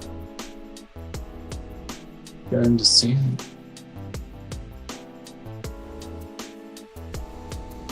Alright, I'm gonna use the bathroom. While I, use that real quick. Yo. Mama, we need to remind you that we do have some turkey in hand. Okay. And there's some Go, poppers. go. The poppers will be on the bottom of the pants. It'll be buried under all that stuff. So I have to dig Yo, Thanksgiving. salad. I think Mama brought you some pies. Alright. Hey, that's what I do. Yep. Are you jealous? Yes. Anyway, Hey. I'm gonna go get up and go use the bathroom, and I might even indulge myself in some Thanksgiving leftovers. I bet. Alright, I'll be. Might even come and eat them on camera, but that's so good. You monster. Dang. I got nothing.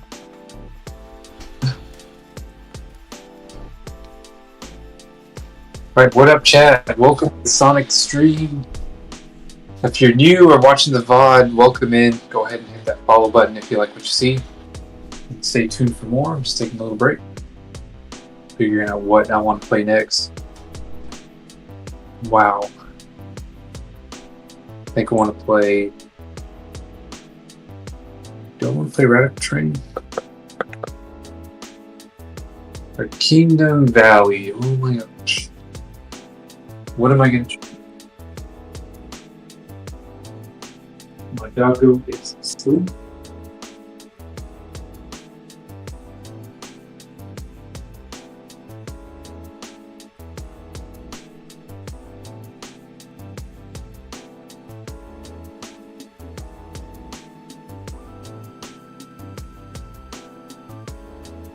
Sleeping doggo.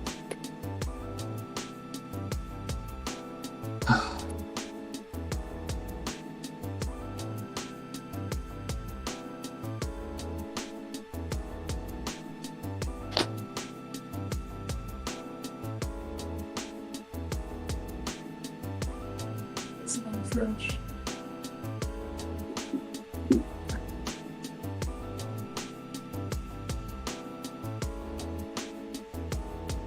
Welcome to the stream. Welcome to the stream. Welcome to the stream.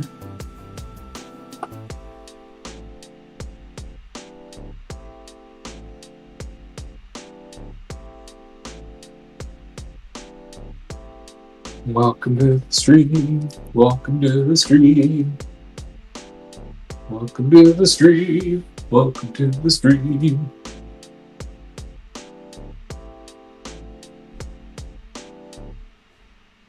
Play Radical Train.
Oh, what?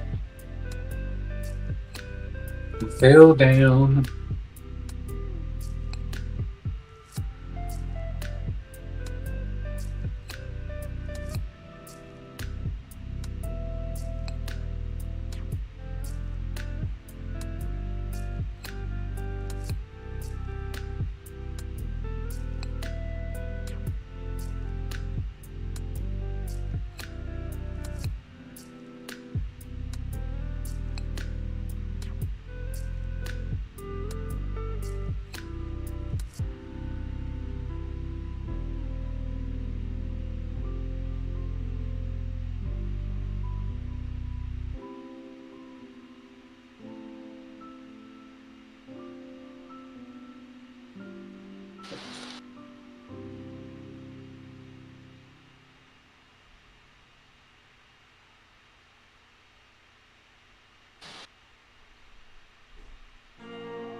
Yo, one up.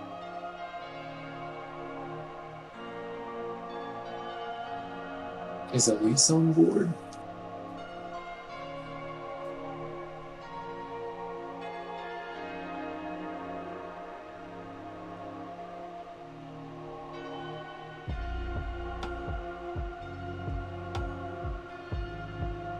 Oh, that was cool. We got it!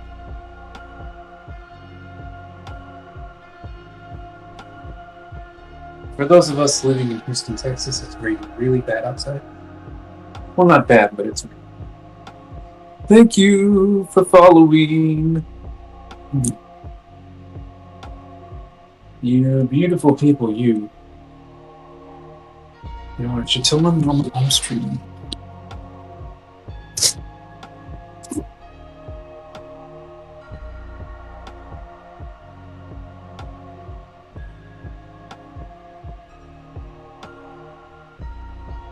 I'm streaming. I'm streaming. Give me that third view, so I can hit affiliate. Wow. Let's head straight up.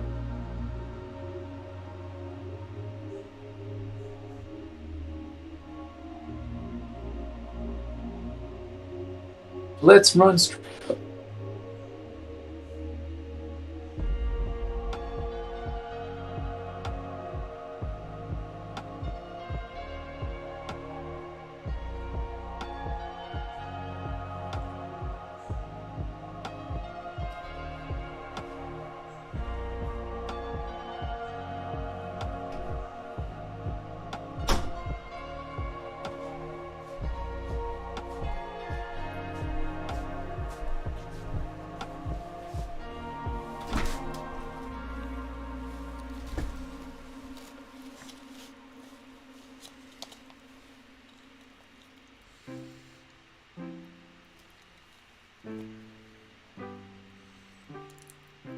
We're getting out of the cave. Get out of the cave.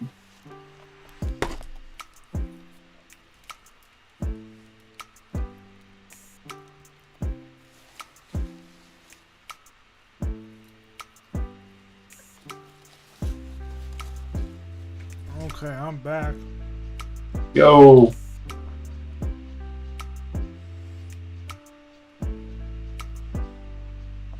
I'm just going to pause the music real quick. I did grab a little snack, so I'm gonna finish these real quick while I listen to some more of this video. Of this monster. Yeah. Giant tarantula. The giant tarantula. What's it about? It's not listed on the whiteboard, but seen in the Cube prison and during the purge. It looks like a regular tarantula, but way bigger, making it a lethal predator. Oh gosh, what is it like? Probably attacks like by eating its thing, victims or poisoning them with amplified venom production. Spider webs could be the cause for the tarantula's summoning. Oh, director's commentary. From the Lord of the Rings movies, like tarantula. No, specifically, it's about the monsters that appeared in Cabin in the Woods and what movies or media they're inspired by. Oh, okay. Okay. Because Cabin in the Woods is kind of like was like a twist on horror movies and kind of almost like because technically Cabin in the Woods it was a horror comedy because it was also kind of making fun of other horror movies. Mm. Do you know that was a genre horror comedy? No, I thought it was serious. Like I think Gremlins is technically a horror comedy. True, I can see that. Okay. I saw yeah.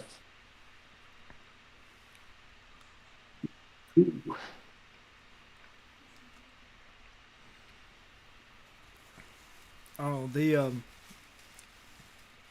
one movie with the aliens that might be one.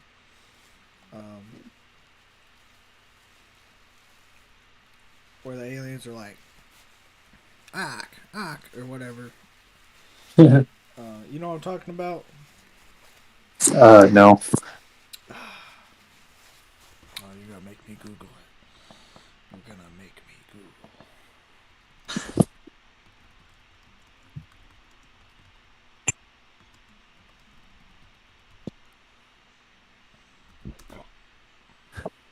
Mars Attacks.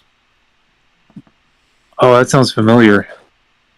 That might be a horror comedy, but it's also like, I don't know. You could say it's also sci-fi, but I'm not sure.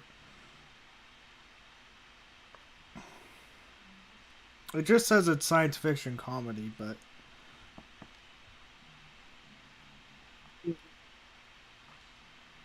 It's a comedy. Well, I gotta see that. I remember seeing like the poster of it, but I have never seen it. dang, we could watch it on stream sometime. Yeah, let's do it.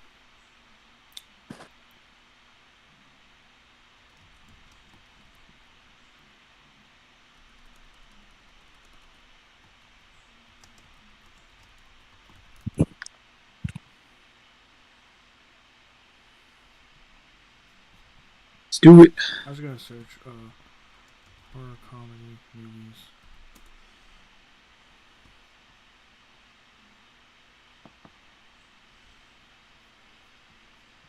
Army of Darkness, Killer Clowns from Outer Space. It's horror comedy.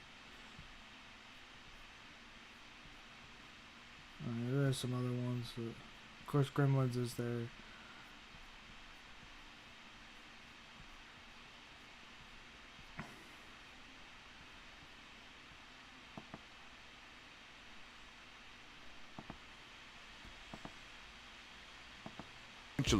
Tarantula, eight-legged freaks, and Earth vs. Spider are likely to have inspired this giant tarantula. Arachnophobia in humans might have acted as a heavy inspiration. Twins, these monsters, even though listed on the whiteboard, were not bet on. They are two young girls who look and dress the same. They always hold hands and move together, operating as a single entity. They do not wield any weapons, so it can be assumed that they have superhuman abilities. Objects appearing in pairs. Welcome back to the chat. Item. Supernatural, Grady girls. Oh, you're going to try the hard ending. Welcome back, Cody. Hey, how's it going? Yeti, this animalistic humanoid Try creature, that is hard ending. briefly I'm going to be seen playing during more the cube prison and system scenes. Sonic. It is large, with brownish fur wrapping its entire body. Their characteristics can vary from folklore to folklore. It's almost Comedy, like playing Sonic games fast to me is like and have eating your immense vegetables. strength. It appears on a You just got it. CCTV camera while throwing a member of the security force around. Bigfoots and Yetis have been present in folklores all over the world, be it the East or the West. I just imagine inspiring your this very creature. parents come into your room and you're like, Jack-o'-lantern. The have you security played your department Sonic has bet on game the yet? Jack-o'-lantern, who goes on to appear several times during the purge. Like, it helps with It is 7 foot reflexes tall and dons a pumpkin and forehead motor carved skills. in the typical Halloween way. Generally, jack-o'-lanterns breathe fire in folklore. Then your The tolerance cellar was it probably also what helps could with your summon it. tolerance with The legend of garbage. the Sleepy being- Hollow, Okay. Goosebumps, Like, Attack of the who Jack-o'-lanterns, said that? and Not me. other Halloween stories inspired this monster. The Huron, Bet on by the Research and Development Department, the Huron. Okay, I'm gonna pause this video and finish Optimus. Oh yeah. Yeah. I sure am.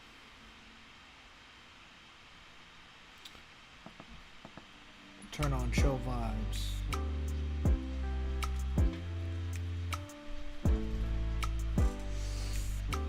I'll show you.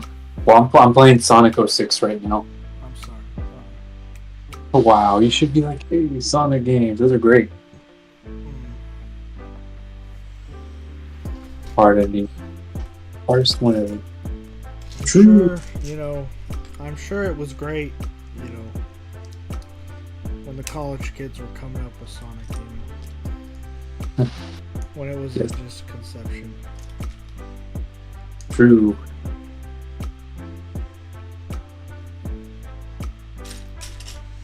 This is pretty much my demographic here.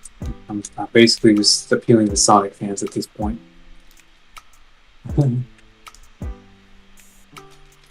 It's just happening. I can't control it. Help me! Someone help! The whole city's on fire. This does not go here. Surge, did you set the city on fire again? Sure did. How many times do I gotta tell you? That's a felony. Felony you. Yeah.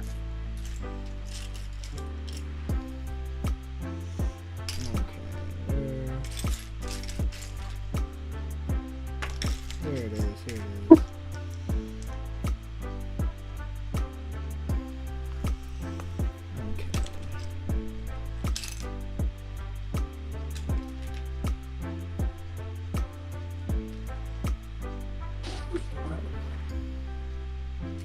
Still have to find the light shards.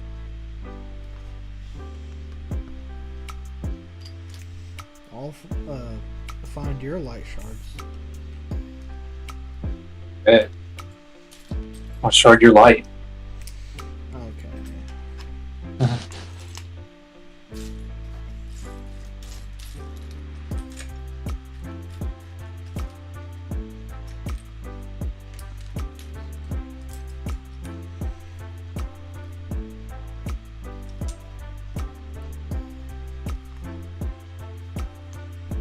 Yo!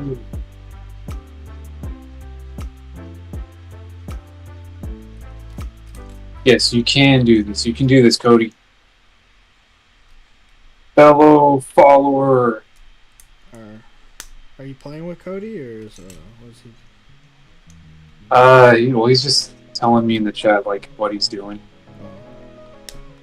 Apparently, he's a really good, big Sonic fan. You playing Sonic Frontiers? I have not beaten it yet. By the way, I just kind of left it. I don't know. I don't like it. I don't think I like it. You don't think you like it? Nope. Is it an incomplete game? It's something. I don't know. Mega says he likes it, but I don't really, because I got. Mega says that he likes what it's trying to do, but there are like some things that didn't quite come to fruition. Like, I remember him saying like he thought, because he was playing a modded version, and he thinks like Sonic ought to go faster and smoother. So the game's very repetitive is another thing.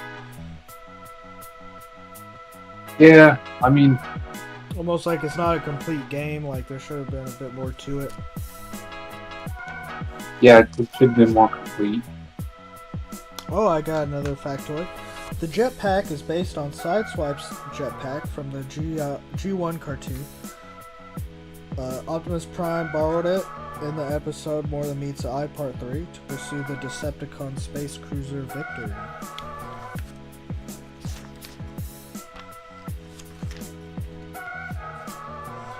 Jetpack. Yeah. Dang, what's so special about the jetpack? It helped him fly. Like, I don't know. Like, I just read it to you. That's it.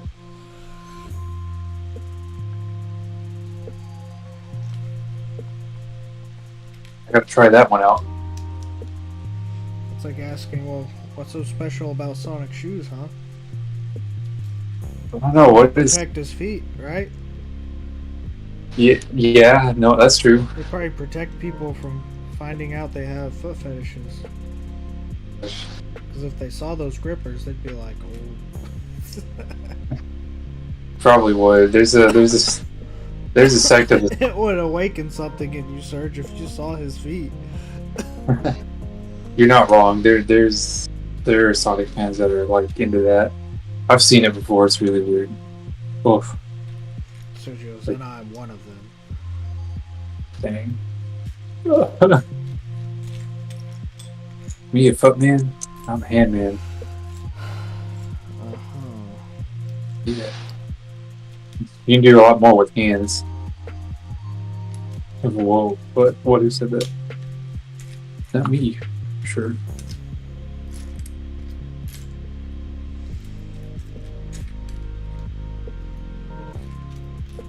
Okay, awesome, Cody. Gonna beat him for the first time. Let me know how it goes. I see the chat. I can see the chat. Let me know how it goes, and also, did you get those times yet? You get 43 minutes.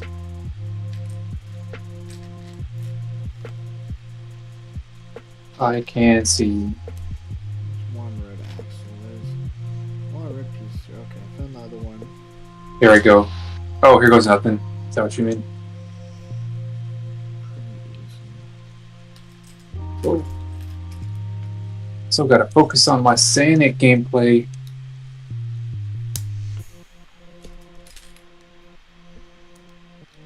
Sonic.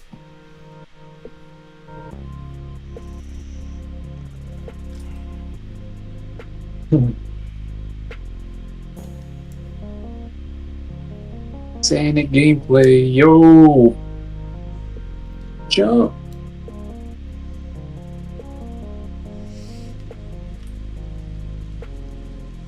Wish you luck. Okay, I wish you luck, man. Let me know how it goes. I'm with you. I'm trying to beat these levels too.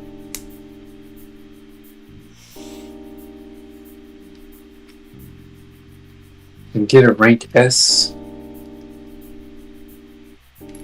So yeah, because like I would say playing Sonic's kind of like building a Lego set Megatron. I'm not quite sure about that. Wow, they're difficult. I mean, that's what yeah. That's all I meant. Dang. Maybe it I might feel be difficult for you. Dang. I feel like you came down from like your heavenly throne to correct me. I was like, what? I did. Dang. Well, you drew me out. It was on purpose. Yeah. Yeah, I did. Sure, I do that sometimes. That's how I got Mega. Yeah. Yep. You know what? I specifically remember because I was on his Discord channel for like maybe a year or two, and it was like slowly drawing him out. Like, because he made that weird channel for me.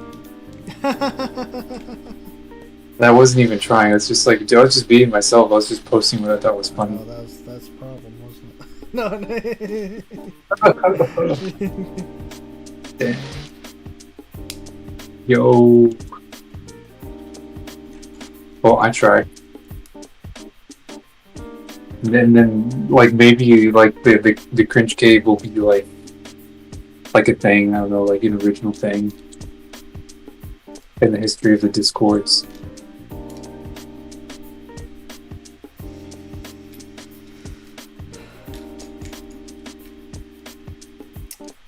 I need to call Matt. I meant to call him yesterday. Yeah.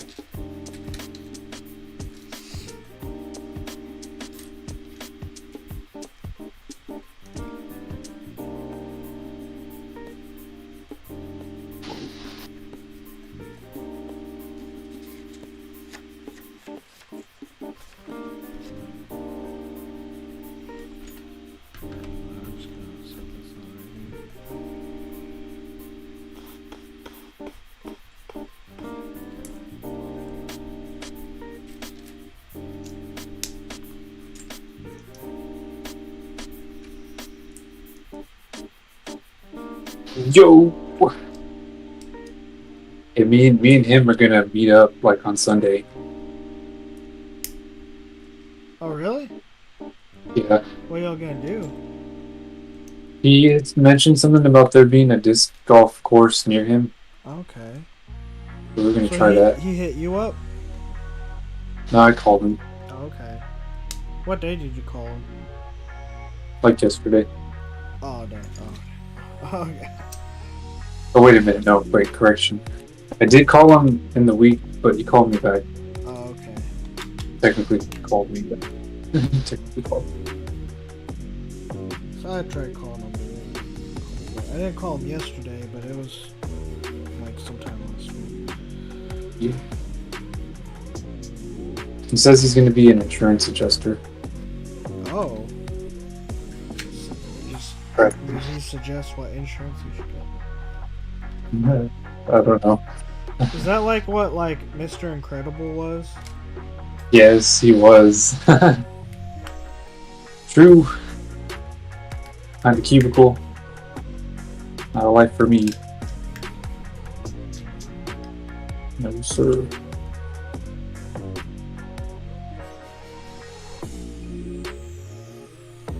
And then Cody's back on the chat. He says he died. Oh man, give it another go. Practice makes Sonic. Which is perfect.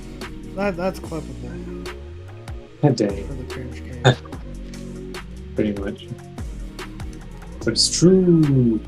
Gotta play that Sonic game over and over. Until you remember that layout.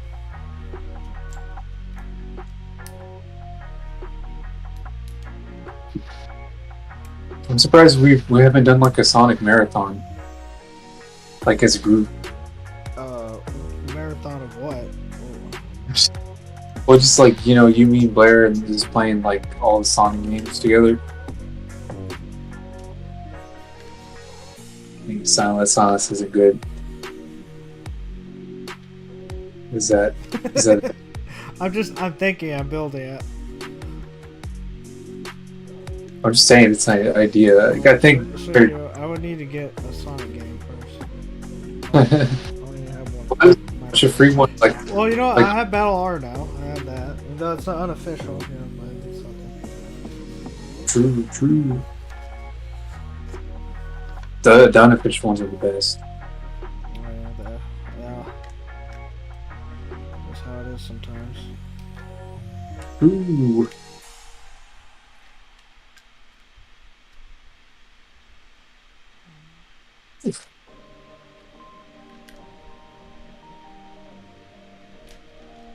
Out at last.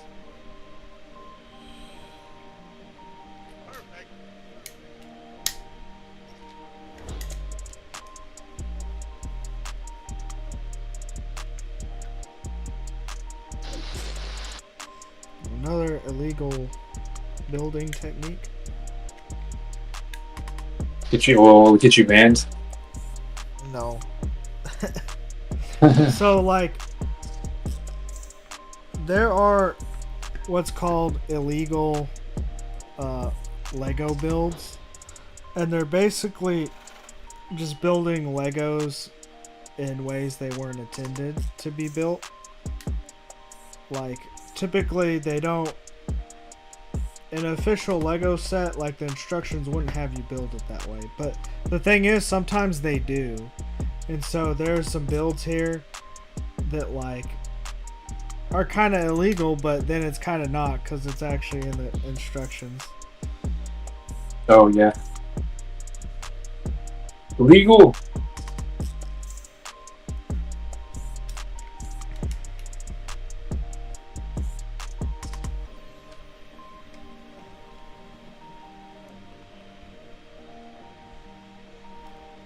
I don't know, because when you said illegal, it made me think of like, I don't know, some contests or competitions that are like a bandit or something.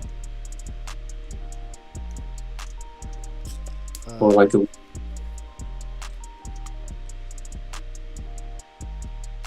Unlegal.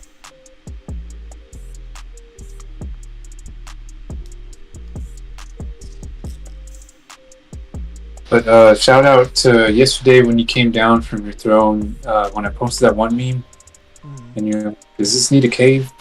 And then Kevin's like, I think it does. Or what did you like do it or something? Yeah, he did say that. I felt so cornered, like I didn't know what to do. I thought I wasn't sure that. It's just what I thought was funny, but everything's like ganging up on me. He's like, dang. Yeah, 2 people, everybody. Well, the rest of the Discord, like, what do they say? Like, if you don't if you don't do anything, you're basically like, you know, the perpetrator as well or something. No one came out to defend old poor me and my memes, the cringe memes.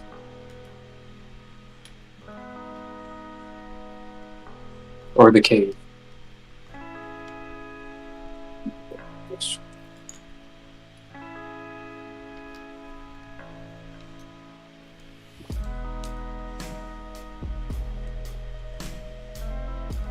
So I gotta light some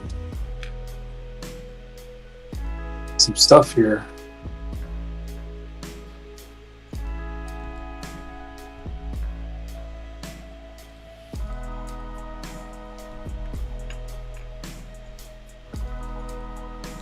Also, did I just hear your dad say y'all had tacos?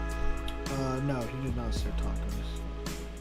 I could have swore I heard him say tacos. I don't know what you heard, but that wasn't among them. We didn't have tacos for Thanksgiving. But that y'all had like a Mexican fiesta Thanksgiving? No. I mean, we had poppers. That's probably the most Mexican thing we had. I don't know, I thought that would be funny if y'all had tacos.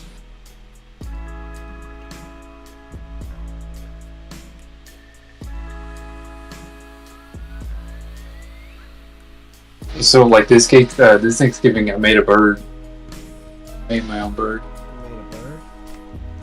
Yeah, like a turkey. It was huge. You should have seen it. You could put your whole fist in that. That's kind of sus. It sure is. It's kind of sus. You're like, hey, son, that sure is sus.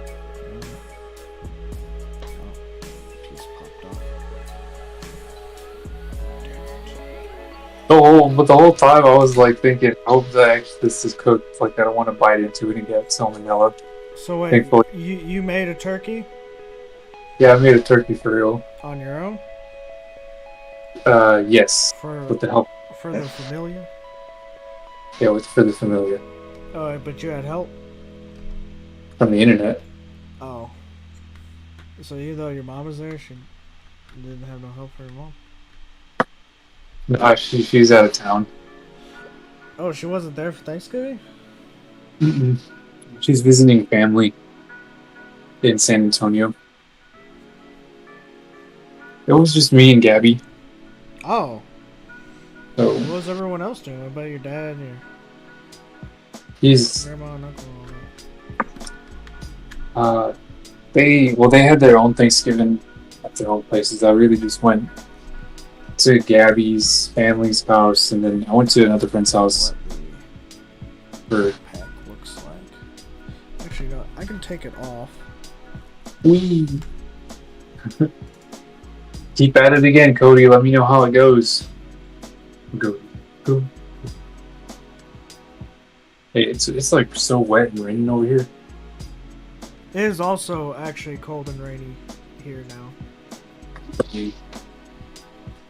Where's Blair also? Like, he seems to be missing these days. Like, virtually. Oh, yeah? Because he was really active in his Discord and streams. You know what I mean? Like, well, it just means he's been busy, that's all. He'll be back. Time to probe. Going on. Well, what if it's because, like, he hit affiliate and, like, he thinks he's too good for us? I'm just kidding. He's been affiliate, so that's not like a new thing.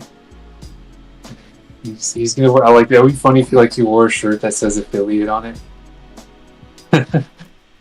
like Twitch. I think that would be funny.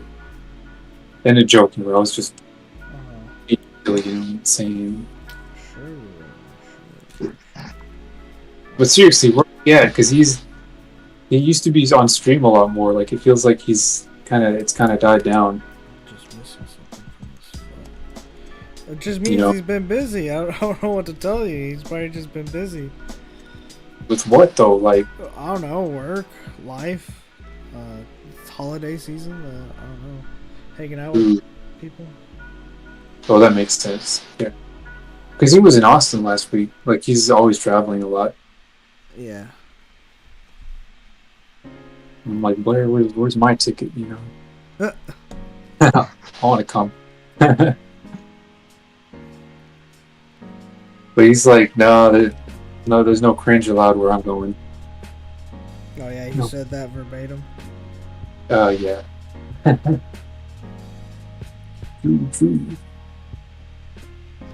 No cringe. I'm like, man, life needs a little bit of cringe.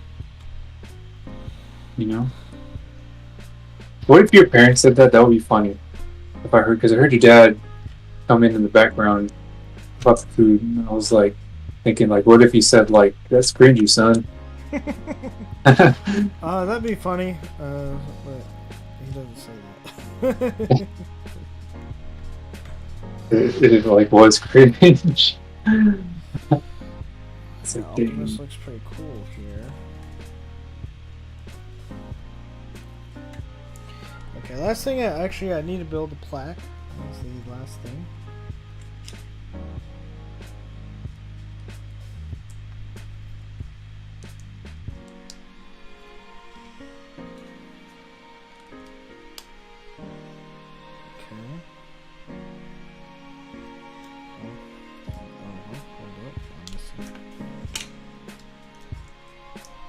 Getting ahead of myself again. Yo.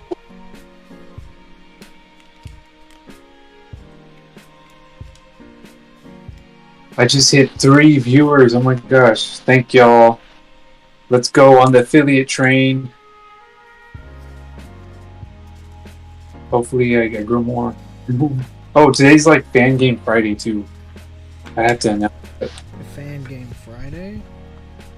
Yeah, it's like every Friday I play like Sonic fan games. Okay. Fan games probably. It's probably going to branch out into fan games because I doubt I'm going to. I think I forgot to place a sticker somewhere because I still have a sticker left. Ooh. So I need to fix that.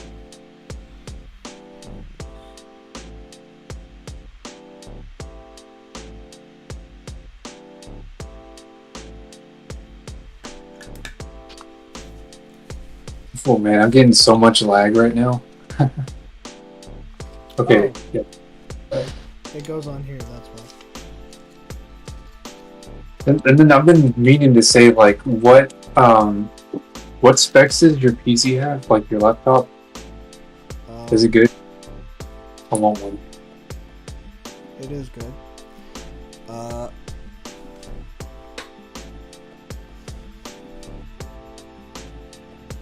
It is an AMD Ryzen 5000 Series 7. Has 165 Hz refresh rate. I'm just reading off what's on it. That's not all the specs, but from robot to vehicle mode. Just like the original toy, this LEGO model, Optimus, is capable of changing from robot mode to truck mode and back. This is accomplished entirely through moving the components from all around, so no disassembly is necessary. Okay, so I guess his jetpack does, like, although it can come off, it's not necessarily an accessory then. I don't know, maybe it is. I would need to take him off.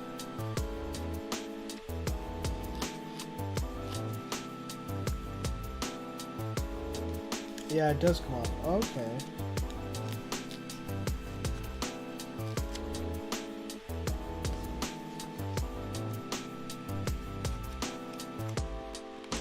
Thanks.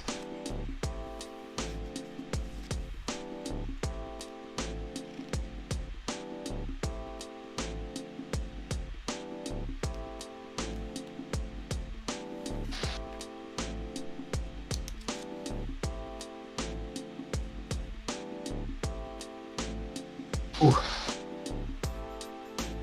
Let me get some coffee after this. Oh, you do have to trade out a piece though. What the heck? Just a little plate. That sounds kind of weird. Optimus Prime's blaster is the only accessory in this LEGO set that was included in the original toy, so it is also incorporated into the vehicle mode.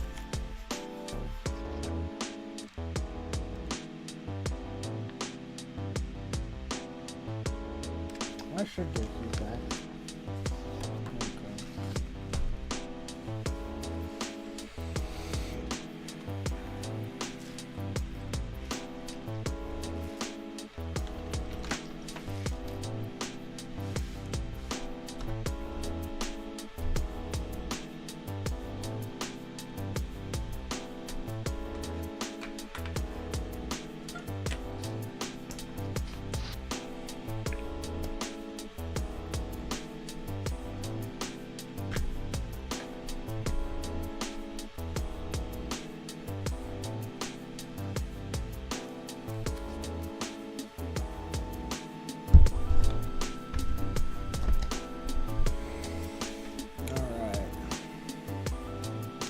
Yo, and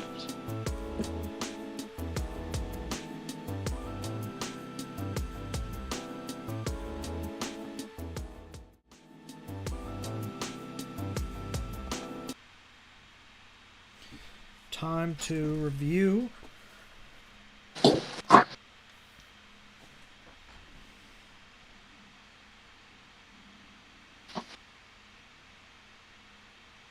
Do a quick review rundown. I need a little bit more light. Well, yeah.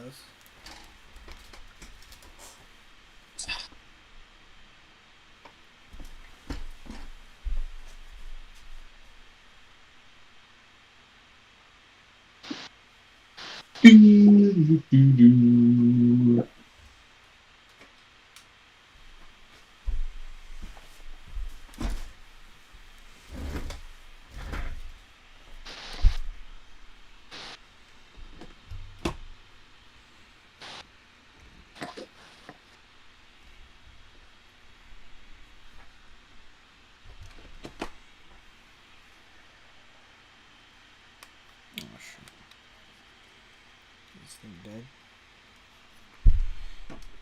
Alright, whatever. Okay. I got enough light. I'll make do. Okay, so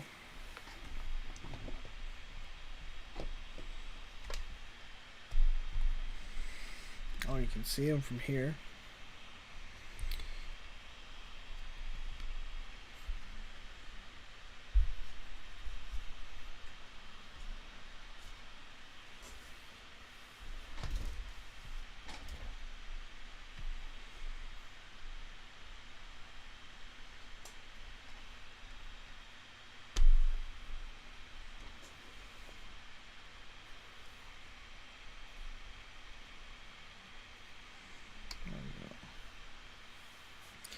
Okay, you know what I'm going to do? I'm just going to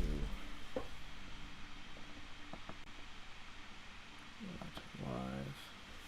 oh, that was so close. Almost died. Dang. That's my trademark. You can't say it. Oh. What? Laughing? But that's my trademark laugh. I mean,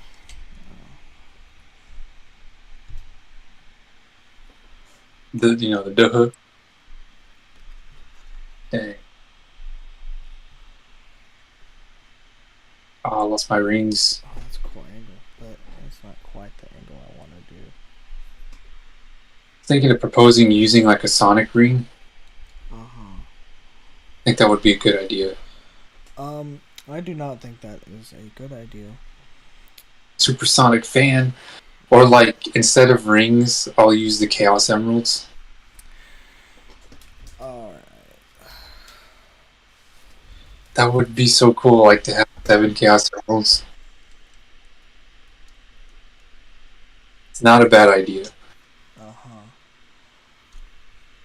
I will run it by some people.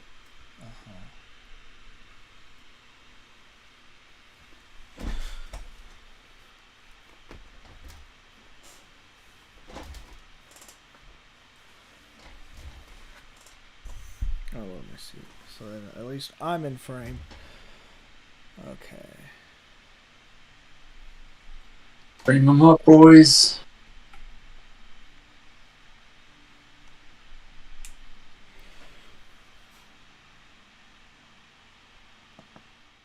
Oh, there we go. Finally something. Alright. I'm gonna for this review portion, I'm gonna go ahead and mute you because I might want to like cut this up as a separate video, upload to YouTube later. Okay, I'll be here. Yeah. So you'll hear me talking. Yeah, no problem.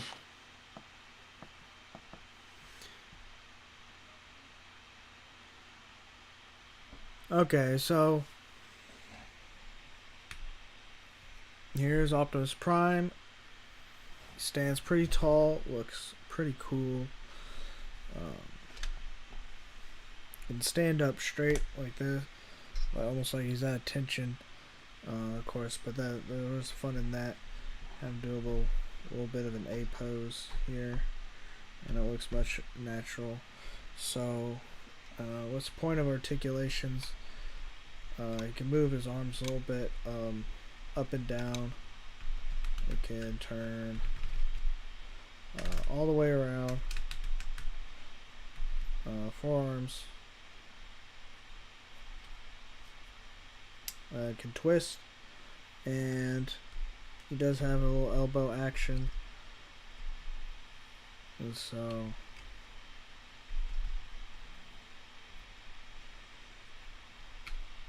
oh, that came off. Didn't mean to do that.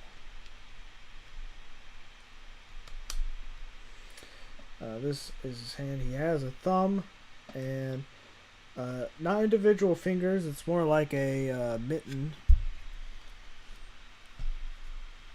It is made up of 3 pieces. These could be individual fingers, but the set has me connect them, so it's just more like a mitten. It's just one piece. Moves in and out.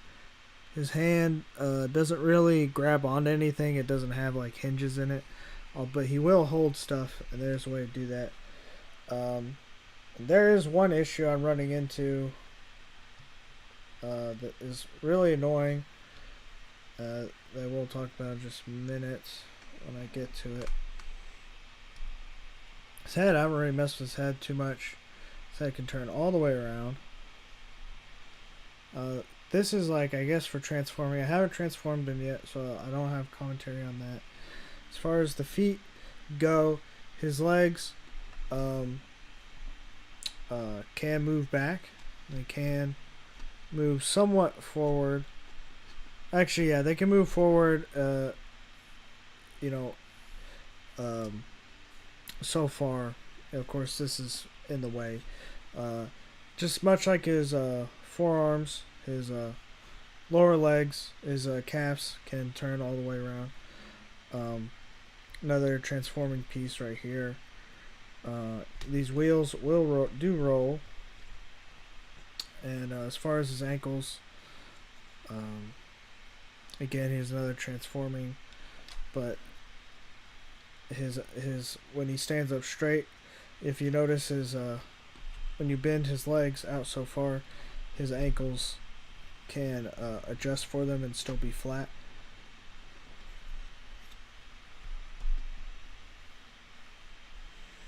But there's not really any more articulation than that the ankles can do. Is pretty limiting.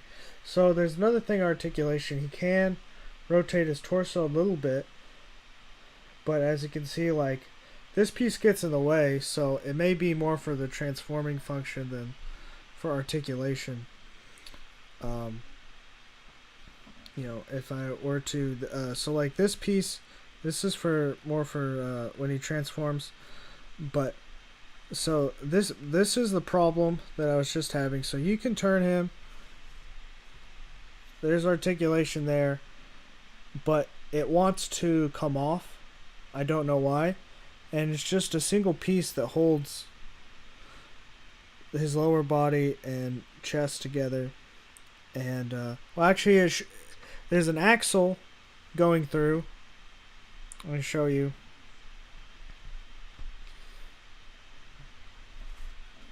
So really, it's two pieces, and you think it would be really secure, but the issue I've run into. So this piece can turn, right? But when I turn it, the studs kind of want to come undone. Is a problem. The axle will still stay there pretty good. Like, so I put the axle in.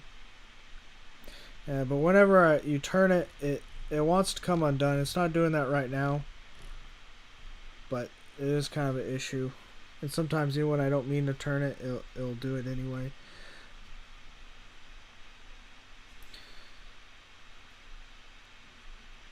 He, as you can see here, he comes with some accessories.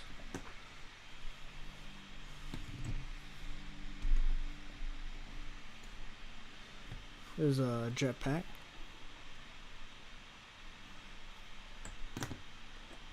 There's a Energon axe.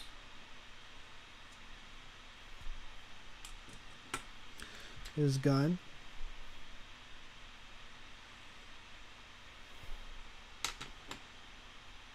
Energon cube. It's just a cube.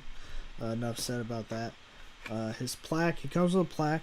I should have had it on display right here. And this piece switches out with this piece right here when he transforms.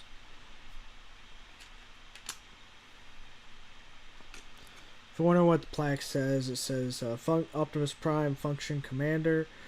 A quote from him: "Freedom is the right of all sentient beings."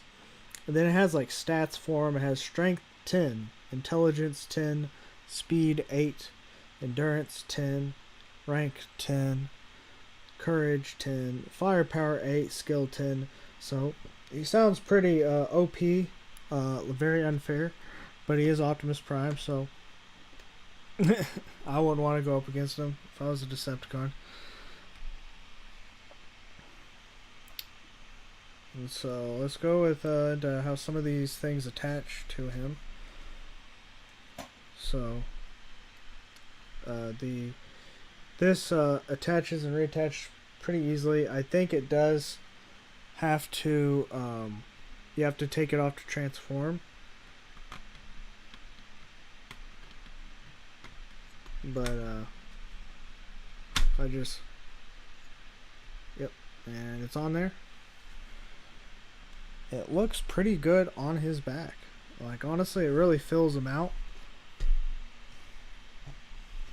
Even from the, you can see a little bit of it from the front, poking over. He's wanting to fall over all of a sudden. Okay, yeah. And he stands pretty well, like, you know, like really well. Although I haven't tried him in a lot of poses. So that's how that, we're going to go ahead and take it off. Oops. Okay, that was a piece from the jet. It only locks on with these two hinges, and then these pieces just kind of fit in these holes in his back, but they don't actually, they don't connect to anything. And that's what it came off.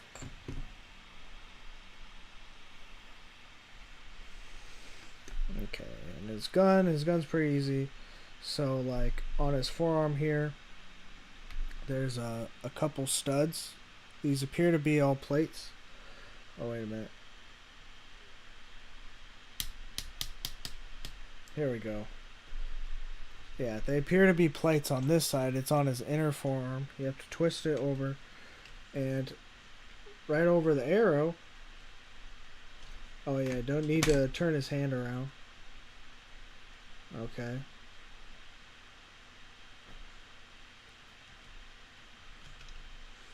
And so he doesn't actually grip anything with his hand, but at least this way it can appear as though he is.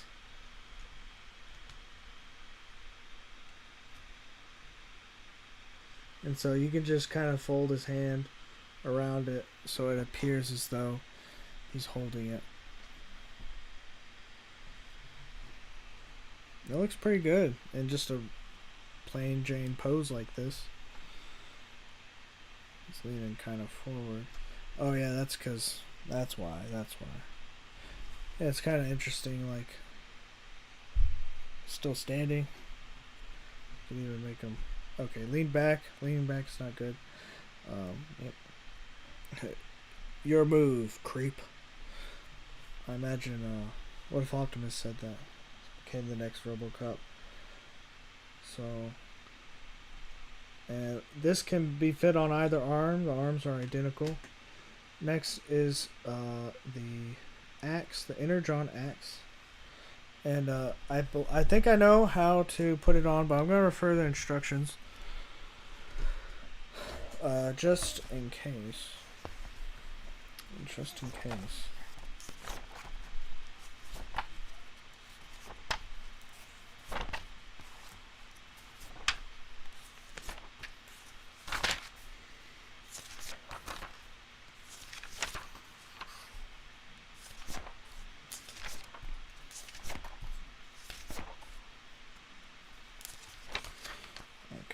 So the Energon acts in much the same way. Oh, it just took this whole piece off. When I took off the gun. Let me put that back. That was just two studs. You wouldn't think it would take it with it, but it did. So this one you actually need to take off the hand. The hand is just connected by a single peg. So you take that off. And in it, you can fold the peg down, actually, because that's one of the points of articulation. The hand could spin around and also turn, by the way. I don't think I actually touched on that earlier. And then there's a place for an axle. And so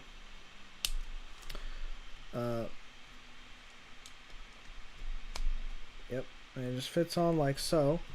So you could raise the axe up high, but fortunately it's kind of out of camera. Maybe if I'll try a different pose.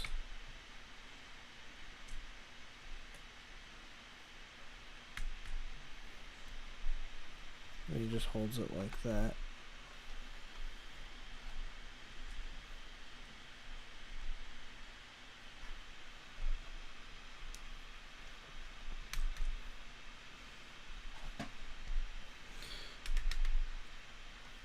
There you go. Look at this.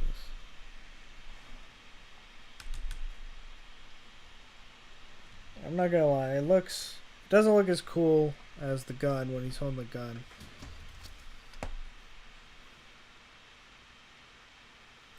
Looks a little goofy, to be honest. But if only there was a way to. I kind of wish you didn't have to replace his hand to put the axe on.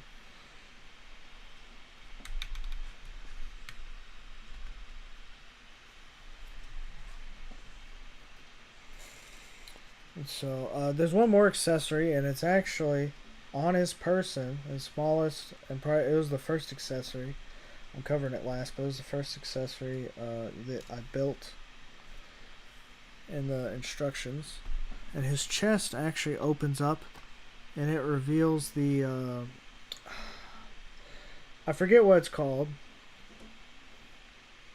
and it just comes out. It's not snapped in there. It's just sitting there. It's only held in place by these doors when they're closed. So they're kind of these little ball joints in there that it just sits in. And they close.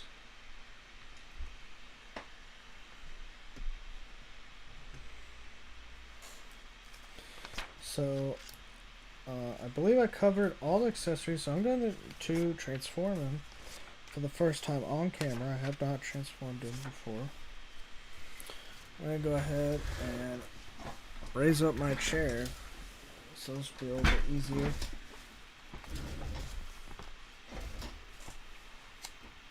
So the way he is designed is he shouldn't require any disassembly to transform.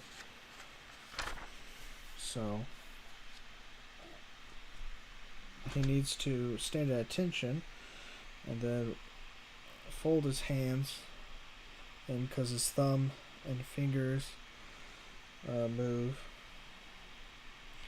And so I need to look at something here. This side facing the arrows the arrows first off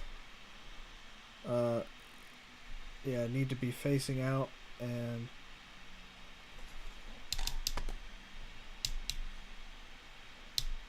something just fell off. Oh, okay, I know what that was.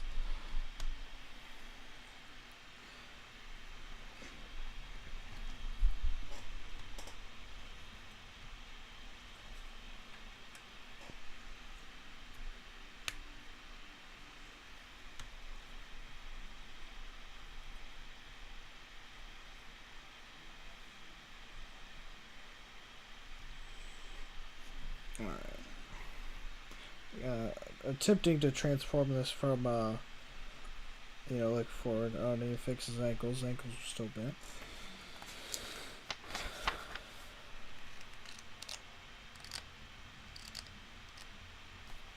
Oh, never mind. His hands need to open up, actually. So they need to open up, and they need to face this way. You need to turn like so. And then finally this will come up.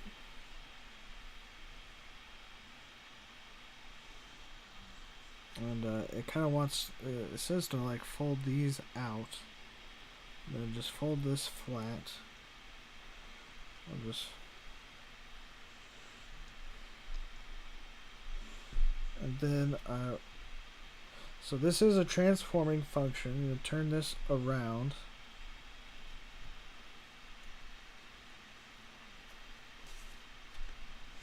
Okay, so at this point, he can't stand like this. This is like, he's off balance, so you have to hold him. So he'll start to drop if I let him go.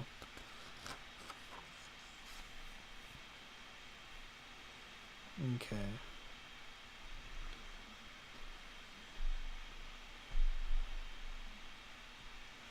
So his head, I'm going to go ahead and turn his head around.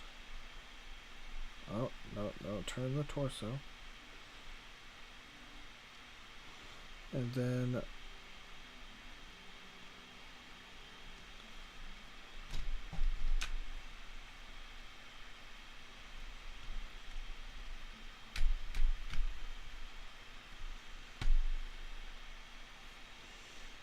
its body folds like so. Go ahead and lay him down. Okay, starting to look more like a truck.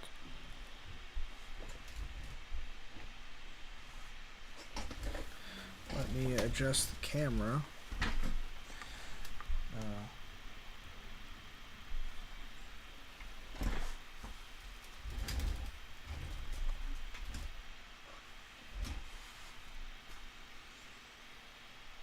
So now this will flip over, hiding his head. There's these little pieces I didn't talk about earlier are on his forearms. They fold out. Alright, just fold them all the way out. 90-degree angle. And then his shoulders fold back.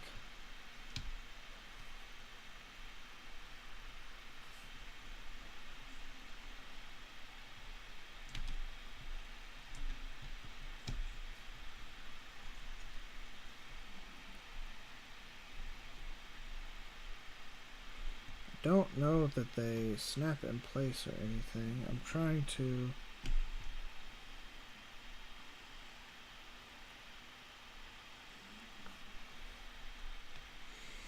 Oh, they need to fold up a little bit. That was the problem. Okay, they need to fold up a little bit. Because there's a little bit of articulation here. Because so these pieces get in the way. So they can't quite. So you have to fold it up just slightly. And it goes over that.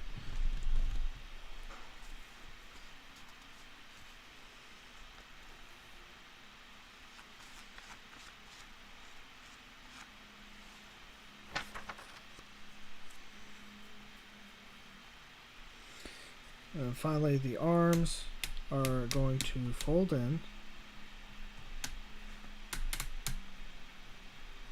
and inversely, the shoulder, for them to fit in place, the shoulders will have to bend back down. But these pieces are no longer in the way. This can come down. Well, okay. So the fists. They're not fists, but the open hands just need to fold down completely. Let's see. Do you want to fold the thumb in? Is that what you want to do? Okay, the thumb is folded in. Just fold the thumbs in.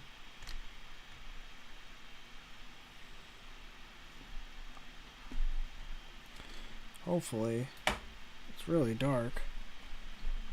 Trying to show everything here.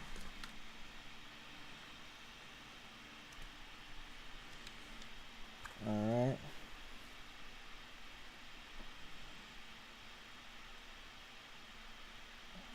And this folds in, that folds flat. These side pieces fold down.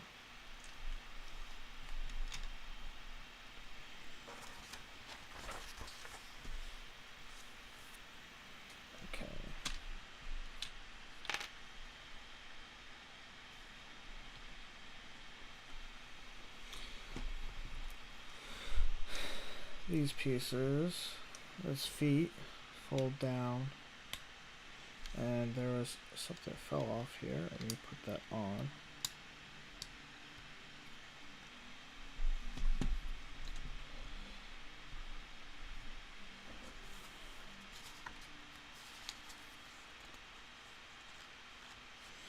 I think the feet, okay, yeah, the legs just kind of snap together, so you can already roll right here. He's almost done. He's almost done. The gun is the only accessory goes in. The gun has a little handle that can fold it in. It folds in the other way. I was trying to fold it in the wrong way. So I flip the gun over, and I'm not really sure how it connects. So I'm gonna have to look I don't know if it connects or if it just sits there.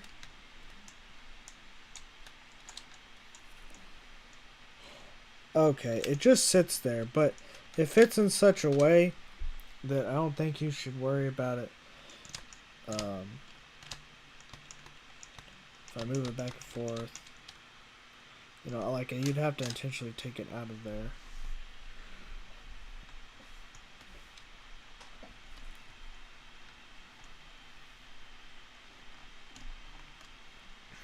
Yeah, these are all plate pieces on the gun, so it wouldn't connect anywhere anyway.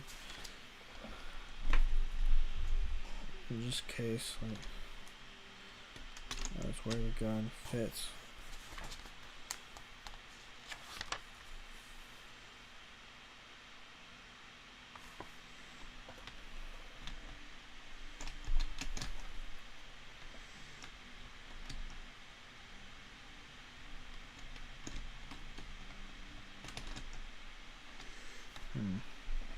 It does want to, I don't know, maybe the gun does fit in.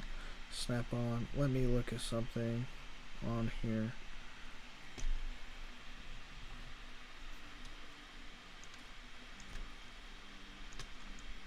Oh. Okay, so the gun actually does snap on. My bad. You have to, because it was showing to push it forward. It's like on the top of these caps. You push it over.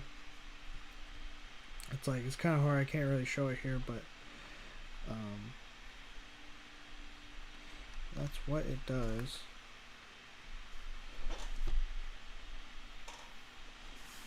So,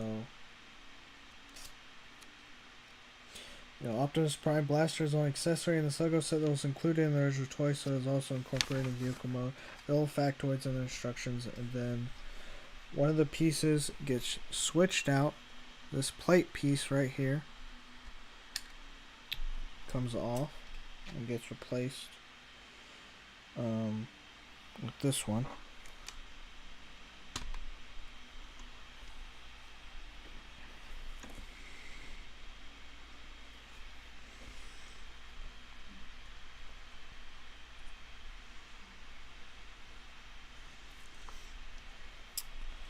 So it rolls pretty good.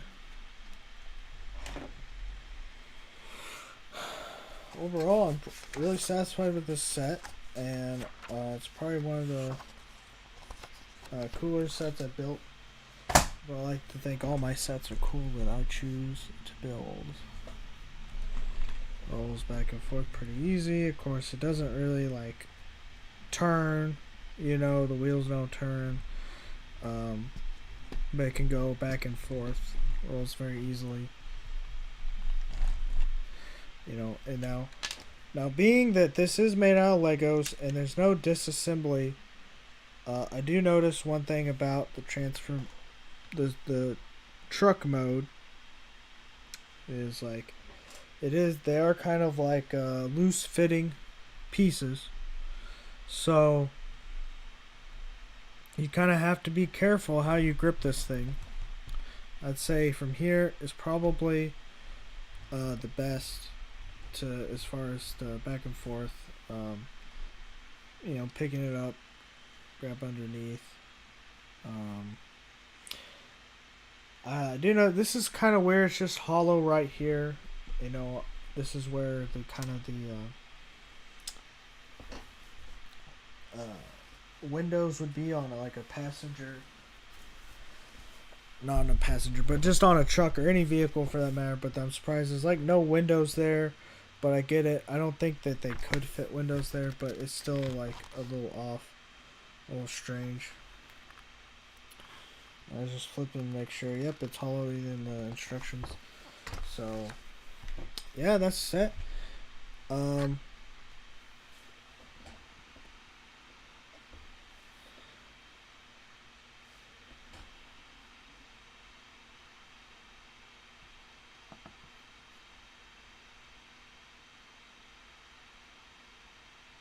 Oh dang, Sergio left.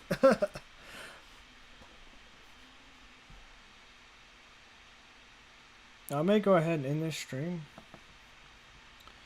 for right now. I might come back on Fall Guys. I don't know. We'll see. But this has been Perry, and thank you for watching.